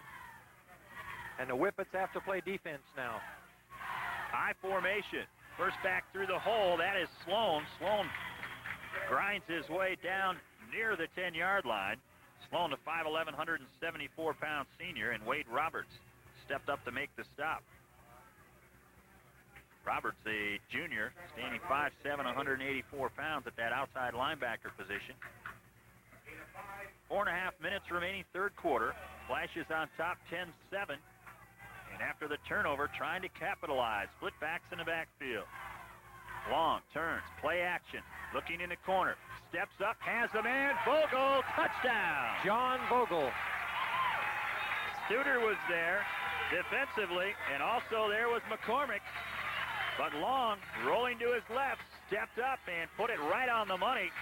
Credit Vogel with a great catch over the middle for the touchdown, and it's 16-7 just that quickly.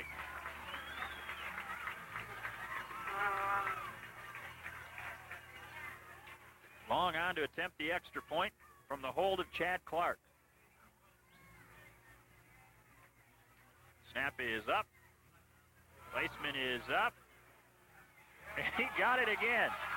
Everybody holds their breath. They're a chip shot to the green. Straight up, straight down.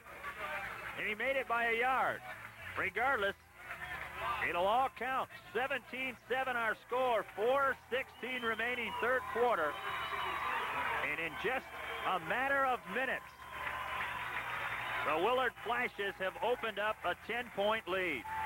And there again, you got to come back. The mistake on the fumble by the Whippets, their own worst enemy right there. It's a shame. What were the times of those scores? I think they've just scored 15 points. I just put it back to 5:06 and 4:16. So you're the math major. No, I'm not. My son is that. Within a minute, they got 2 touchdowns. And that will do a lot to burst the bubble that had been created after 2.5 excellent periods of football by the Shelby Whippets. And Willard quarterback Chris Long is 7 out of 9, 7 completions, 9 attempts for 94 yards.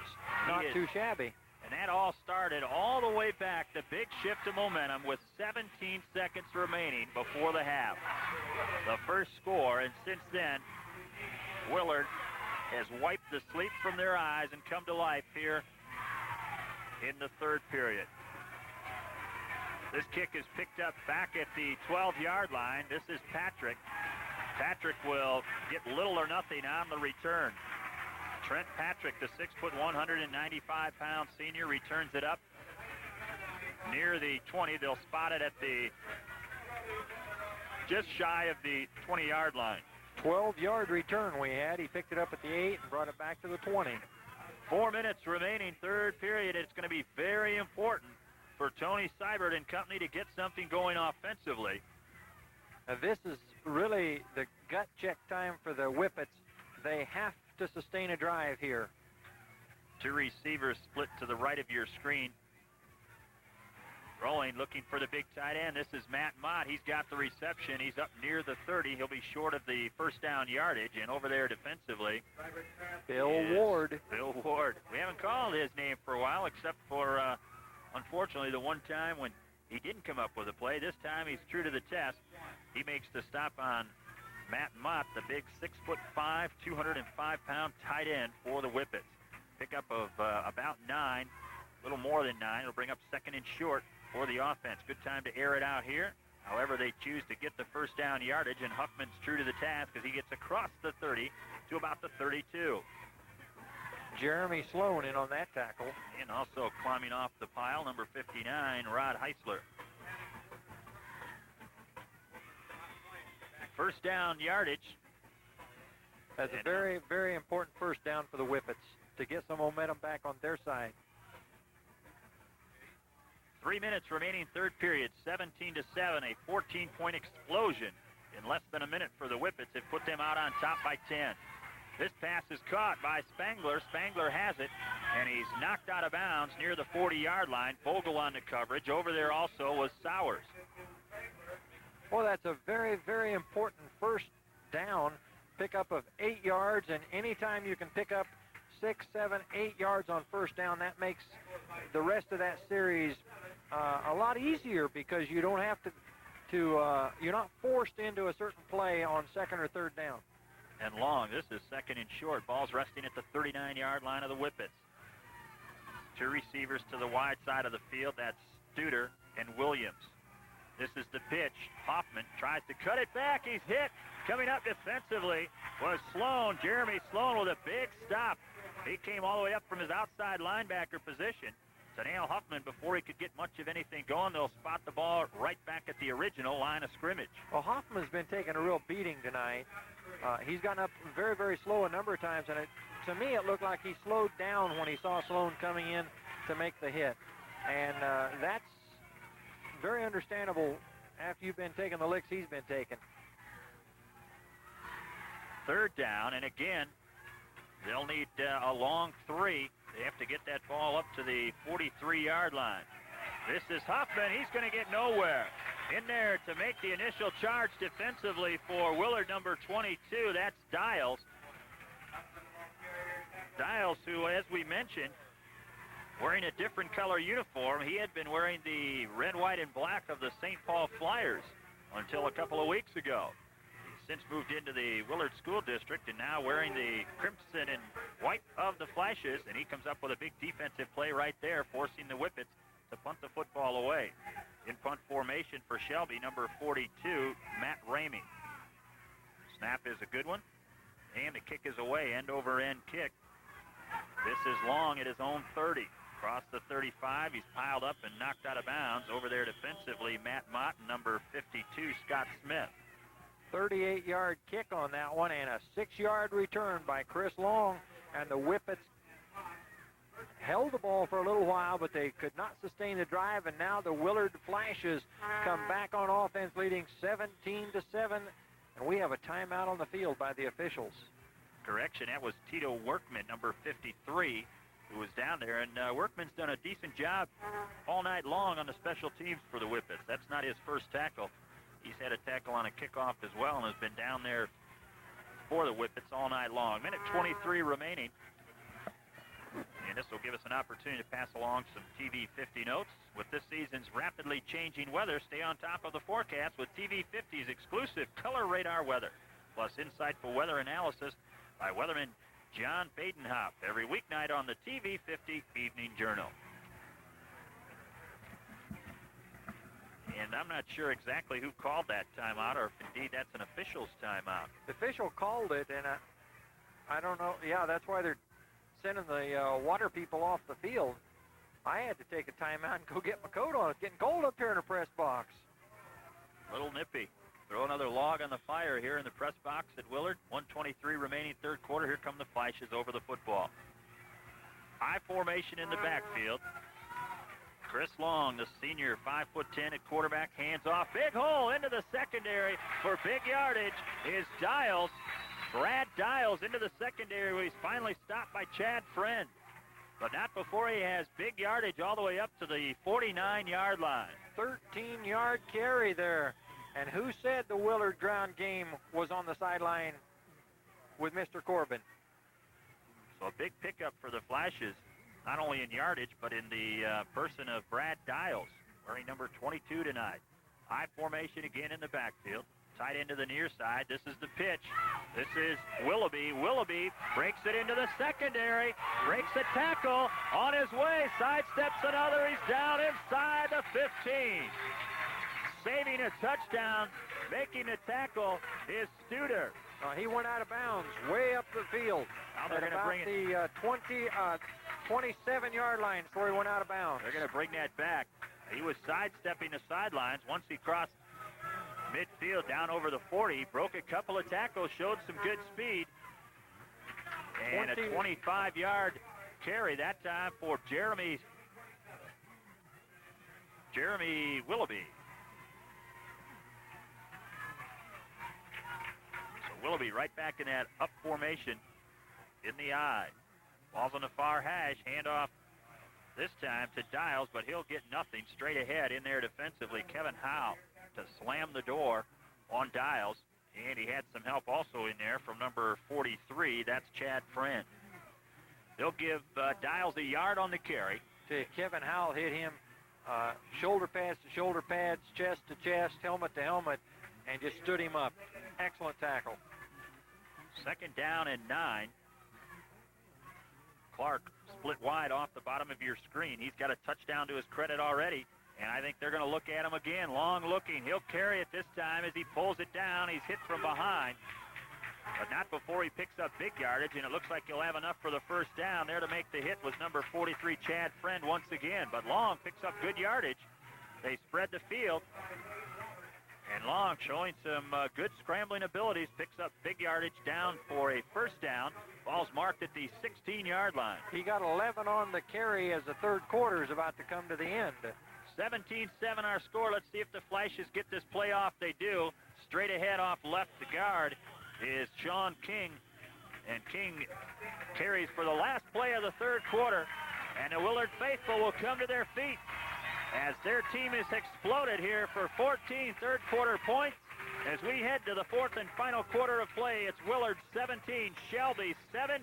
Back with more high school football on TV 50.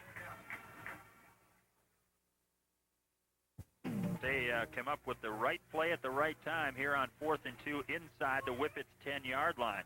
It's a chance to pass along some TV 50 notes. You can voice your opinion and talk with the people who make North Central Ohio sports so exciting. It's Sports Talk with Mike Green Tuesday nights at 7 and rebroadcast tonight at 6, only on TV 50, the home team. And the Good crowd on hand here for both teams. They've not been disappointed. It's been some exciting football, but it took 2.5 quarters, well, actually 2 quarters of play for the Willard Flashes to come to life here. Well, Chris Long, the quarterback for the Willard Flashes, has 158 yards total offense on his own, and the officials are calling the Willard team back out of their sideline huddle. Coach King doesn't want to give them up. Well, they've called. They're not going to get this off if they don't hurry up. They've started the clock. And that's the play clock they've started. They don't realize it either, I'm sure. I'm not sure that they do. And if they don't get this off, and it's going to be close, it's going to cost them 5 yards. It's happened before. They're on the back football. judge is watching his clock. And they just did get it. Play action. 4th and 2. Long behind a passer. Steps up. He's caught. And he's going to be stopped, I believe, short of it. He needed to get down near the 6. And he's at about the 7.5, maybe 8. And they're indicating that he did not get it, nor did he come even close enough for a measurement. And the Whippets hold. Jerome Kurtz did the holding right there as he made the tackle on Chris Long to stop that play and save the touchdown. And here come the Whippets back on offense to see what they can accomplish.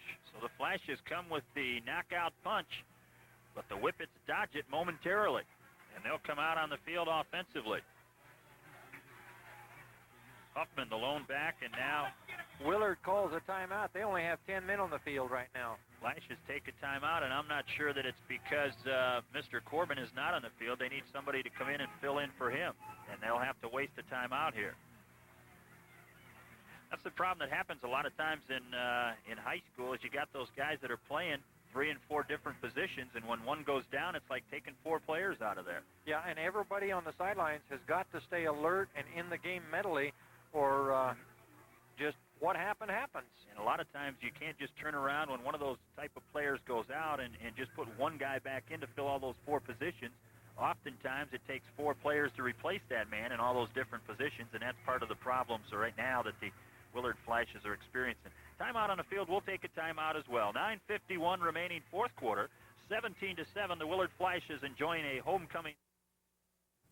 Swan Cleaners and Laundries. Underneath the shadows of their own goalpost, setting up offensively. 1st and 10. The ball on the 7-yard line. Back to pass. Seibert in.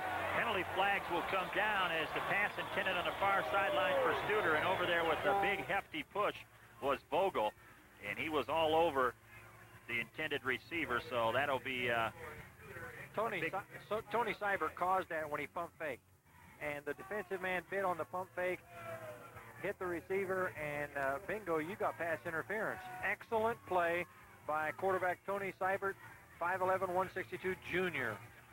Seen some good things out of the Shelby Whippets tonight if they do not come back into this contest, and they're a pretty decent 0-5 team should it come down to that, but we're a long way from home here with 9:45 remaining in the contest. I haven't seen a better team that hasn't won a game this year. 17-7 our score. The Flashes erupting for 14 third-quarter points. Almost actually 17 third-quarter points. The 3 of those points coming with no time on the clock at the end of the half. 1st and 10. The ball's marked all the way up across the 20 at the 22. Seibert rolling, looking. It's his big tight end, Matt Mott. He runs over Vogel, gets up near the first down yardage across the 30. He's going to be just shy. And now they're starting to go to the big man, who at 6'5", has at least 6 or 7 inches in height on any of the defensive backs of the Willard Flashes. I'd like to see Matt Mott catch the ball and not run out of bounds. He, at his size, should be running over the top and punishing those defensive secondary players. 2nd down and short. Play action. Seibert rolling, intended for Studer, thrown behind him, incomplete. There on the coverage was Chris Long, and it's incomplete, stopping the clock with 9:09 remaining. I'm surprised, Joe, that a couple of those situations that the Whippets were down in the end zone, with the height advantage you would think of a 6'5" Matt Mott, who I'm sure, although I'm not positive, must play basketball. Getting him down here in a mismatch with any one of these defensive backs, it just never happened to throw a jump ball in the end zone. Well, you'd think coach would think of it, and I'm sure he has. I don't know what the capabilities of the boys are. Handoff goes straight ahead, and little or no running room on third down, so now it's decision time, and I'm sure the Whippets are going to have to punt that football away. I question the call there on third down with about 2.5, 3 yards to go when they had been passing and getting where they are passing, and then all of a sudden you take it up the middle without any faking, just hand it off to the fullback up the middle, and I just wonder about that. They've been successful with those quick out patterns in the flats, but now on 4th and about a yard, they're going to go for it and quickly up defensively. Handoff goes to Patrick, and he's just smothered. Did not get it. Nor would he even be close, maybe to the original line of scrimmage. Well, it appears as though the offensive ball carriers are a little hesitant to hit the holes.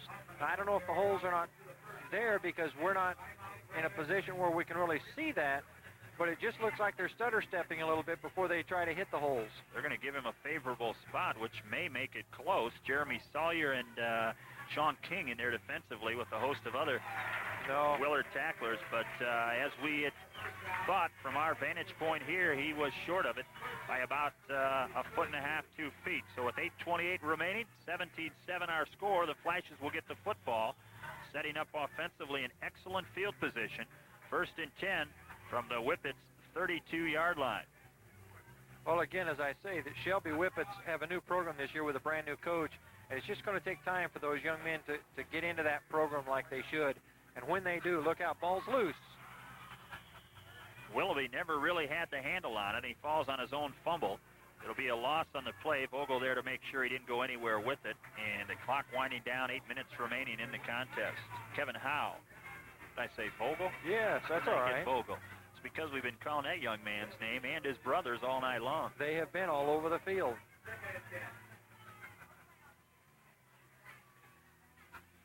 Here come the Willard Flashes over the football. They can be content to just run the clock now. And this is where, in this situation with the lead, you got to like that ground game. Play action. Long, flushed out of the pocket, steps up, but he's going to be caught and brought down defensively. In there on the stop was Jason Bailey. And also getting off the bottom of that pile, number 63, Brad Thompson. Thompson in there on the stop. He's limping around a little bit. Also in there was number 75, Josh Ney, getting credit for stepping up. And Josh Ney has had a good football game. That young man has been very impressive coming through the offensive line and challenging the quarterback, Chris Long. It's a young man to keep your eye on. And he is young, only a sophomore at 246 pounds. Howe can't pull him down. Willoughby trying to break it for first down yardage. He's going to be just shy. Howe had a hold of him but couldn't come up with it. Good job of running that time as Heath McCormick finally had to put the brakes on Jeremy Willoughby. Not before he picked up good yardage all the way down near that first down yardage inside the 25, where it'll be now 4th and about a yard, less than a yard. And, of course, they're going to go for it here, folks. Clock continuing to run, and now working to the disadvantage of the Shelby Whippets. Under 6.5 minutes remaining. 4th and final period. Homecoming night here from Willard High School. Glad to have you along with us. We've seen some excellent football out of both of these teams in an NOL matchup. Handoff straight ahead, and I believe they've got the necessary yardage, and I think that was Sloan, the ball carrier, or was it Sean King? Stay on pile. Now they're going to measure now, so. Oh, I don't think they need to measure.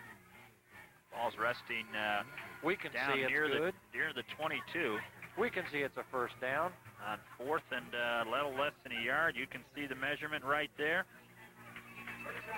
The length of the football. Length of the football, plenty. I don't know what their problem is down there. My goodness. Joe saw it from up here. Clock is stopped while they move the chains at 6:10, and now the officials will wind her up. And the Willard Flashes protecting that 10-point margin. Got a timeout. Official timeout. A Shelby Whippet player must apparently has some equipment to take care of, the way they're looking. And he's got that taken care of, I think. And now Willard Flash has some equipment to be taken care of. 6:01 is showing on the clock. 17-7 our score. Willard out in front. Don't forget, throughout the upcoming season, basketball coverage right here on TV 50 from all around Mid-Ohio. Tune into your sports voice of the Mansfield area, TV 50. First and 10. This is the pitch to Dials. Flag comes in late. It's going to be blocking below the waist or a clip, I'm sure, against King. Dials tried to turn the corner. Picked up some yardage, but I'm afraid it's going to come all back. Yep. Studer and Trent Patrick were there on that tackle. Blocking below the waist is the call. Problem is, once you get outside that 3-yard zone, inside the line of scrimmage, blocking below the waist is a no-no. That's what Sean King was guilty of, and it's such a tempting thing to do when you're out there to throw that block below the waist. That cutback block where you just jar a man's teeth. And that rule is there specifically designed to prevent injuries at the high school level, and it's a good rule. Well, I don't know too many coaches that would disagree with you, because there have been a lot of young men in the past that have had legs wiped out, knees wiped out because of a cracked back block. So the Willard Flashes marching in the wrong direction currently. 7th penalty for the Flashes this evening. They've got the ball on the 34-yard line. They need to get all the way down to the 12 for the first down. First and 25? First and 20, about 22. Here's the draw play. This is Willoughby. Willoughby with some running room. Making the initial hit for the Whippets, number 30. That's who it's going to remain, number 30. We don't have a name for that number. We have an unknown player just about every game, it seems like, folks. We check them out the best we can ahead of time, but you never know. Also there to help defensively, Wade Roberts. Roberts on the stop. Just under 5 minutes remaining. Fourth quarter from Willard High School. Flashes 17-7 out on top of the Whippets. They have the football.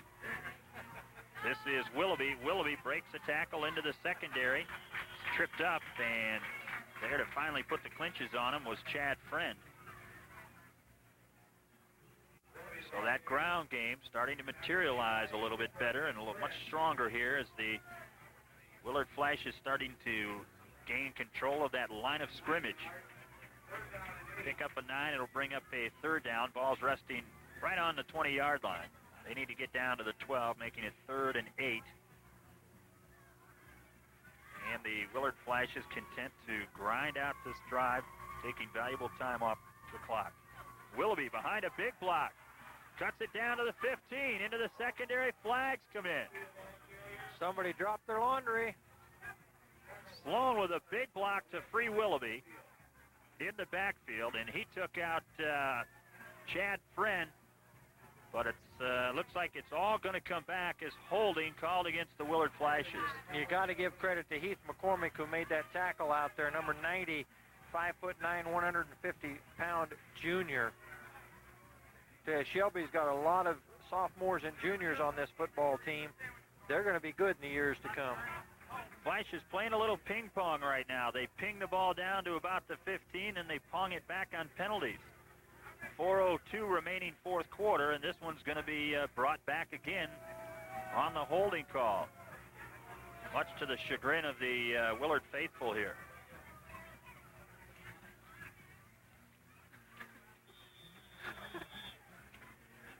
Joe's showing his wide receiver hands, hauling in the ham and cheese sandwiches. Oh, we got some beautiful people up here. A gentleman just threw me 3 of them.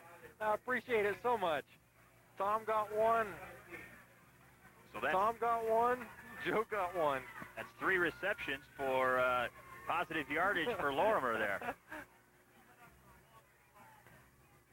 Here's the counter play. Willoughby takes it off right tackle. He's down near the 25-yard line before he's tripped up and stopped, and I believe that's Chad Howell. Go ahead. Howell coming off the bottom of that pile. And Heath McCormick was in on that also.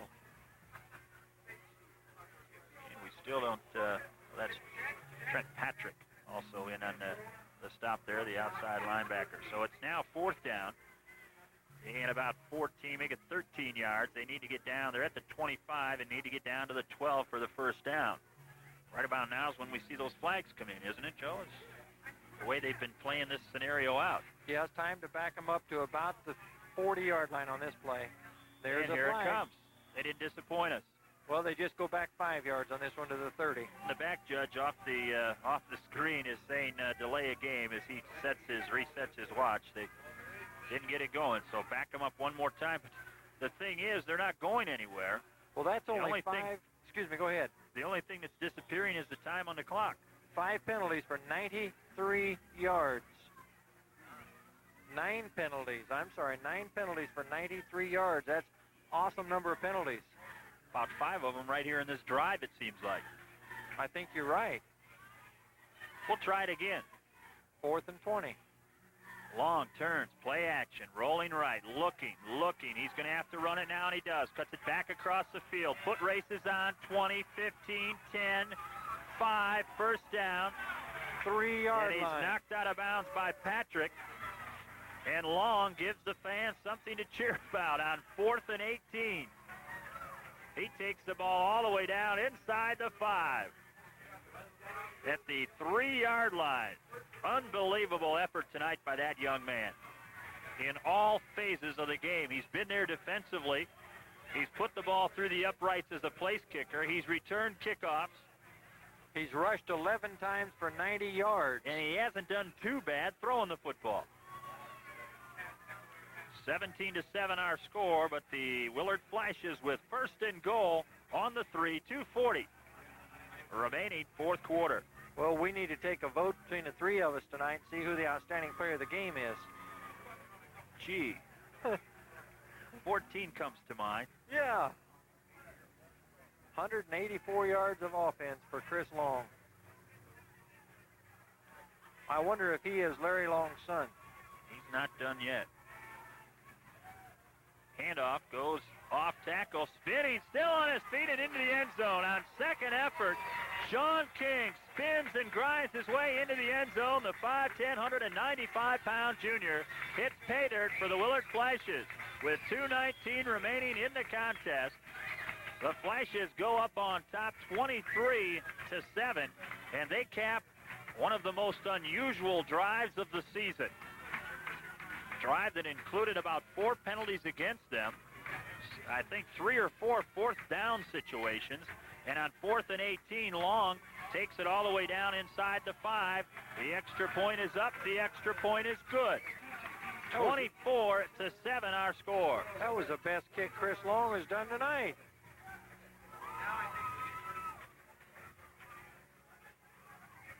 And that was a drive for the record books there. They probably went 70 or 80 yards in that drive, Joe, but they only went 40 actual yards with the penalties and negative yardage backwards. Probably about a 106-yard drive, if that's possible. Well, Chris Long did a beautiful job, and we just have to tell you, he is the son of the athletic director, Larry Long, and Larry has got to be a very happy father right now. We don't see him around here right now. He was around here most of the time. Very nice gentleman. 2:19 remaining fourth quarter, and indeed the Willard Flashes have come back to slam the door on the Shelby Whippets. And as we mentioned, those big 14 points within a minute span in the third quarter really took the wind out of the sails of the Shelby Whippets. Well, in fact, it was 50 seconds that they did it in. So that's pretty good football for the Willard Flashes. Touchdown, a kickoff, and I believe about a 3-play drive, and 14 points had been racked up. This ball's hauled in at the 25-yard line by Matt Ramey, and Ramey's going to return it for about 3 or 4 yards. So the Shelby Whippets will open up offensively in that field position. High school football brought to you right here on TV 50. Glad to have you with us. All season long, high school football coming your way and taking you right into that basketball season. Plenty of high school action. Well, we just saw Coach Athletic Director Larry Long down in front of us eating some of those scrumptious French fries. At play action, Seibert goes to the tight end. Incomplete. He had it But Mr. Hall knocked it loose and made sure he couldn't, or excuse me, Mr. Ward, Bill Ward. And Ward, boy, he's had himself a game tonight. We haven't heard much from him as they've gone away from his side. They learned very quickly that that young man, although not very big, will come up and put a helmet on you. He's been in a lot of tackles tonight. I want you to know, if we were keeping stats on the tackles, he's got to be one of the leaders. Incomplete pass stops the clock with 2 minutes remaining in the ball game. 24-7. Flashes out on top. Seibert, play action. Wants to pass. Rolling left. In and out of the hands. Chris Long. Chris Long. And had he caught that, he'd still be running. Nothing but green grass and white stripes between he and the end zone. His father standing down there and swallowing. He thought he had it, as we did also for a minute. He momentarily took his eyes off it to see who he might have had to outrun. Couldn't go anywhere without that pigskin. The pass incomplete, stopping the clock. 1:55 remaining. More importantly now, the Whippets staring a 3rd and 10 right in the face. They need to get all the way out to the 40-yard line. Seibert again rolling left, looking under pressure. He's caught. Ball comes loose. They're trying to pick it up. They're fighting over it. Over there is number 30, Aaron Burma. And also over there was number 60, Jeremy Sawyer, and they were both going after it. They both had touchdown visions. Well, the ball is not round, and it takes crazy bounces, and it's hard to pick up at times, I'll tell you. They do recover it, however, so the Willard plug. Somebody pulled our plug, and we lost our monitor and everything there for a minute. So the Willard Flashes have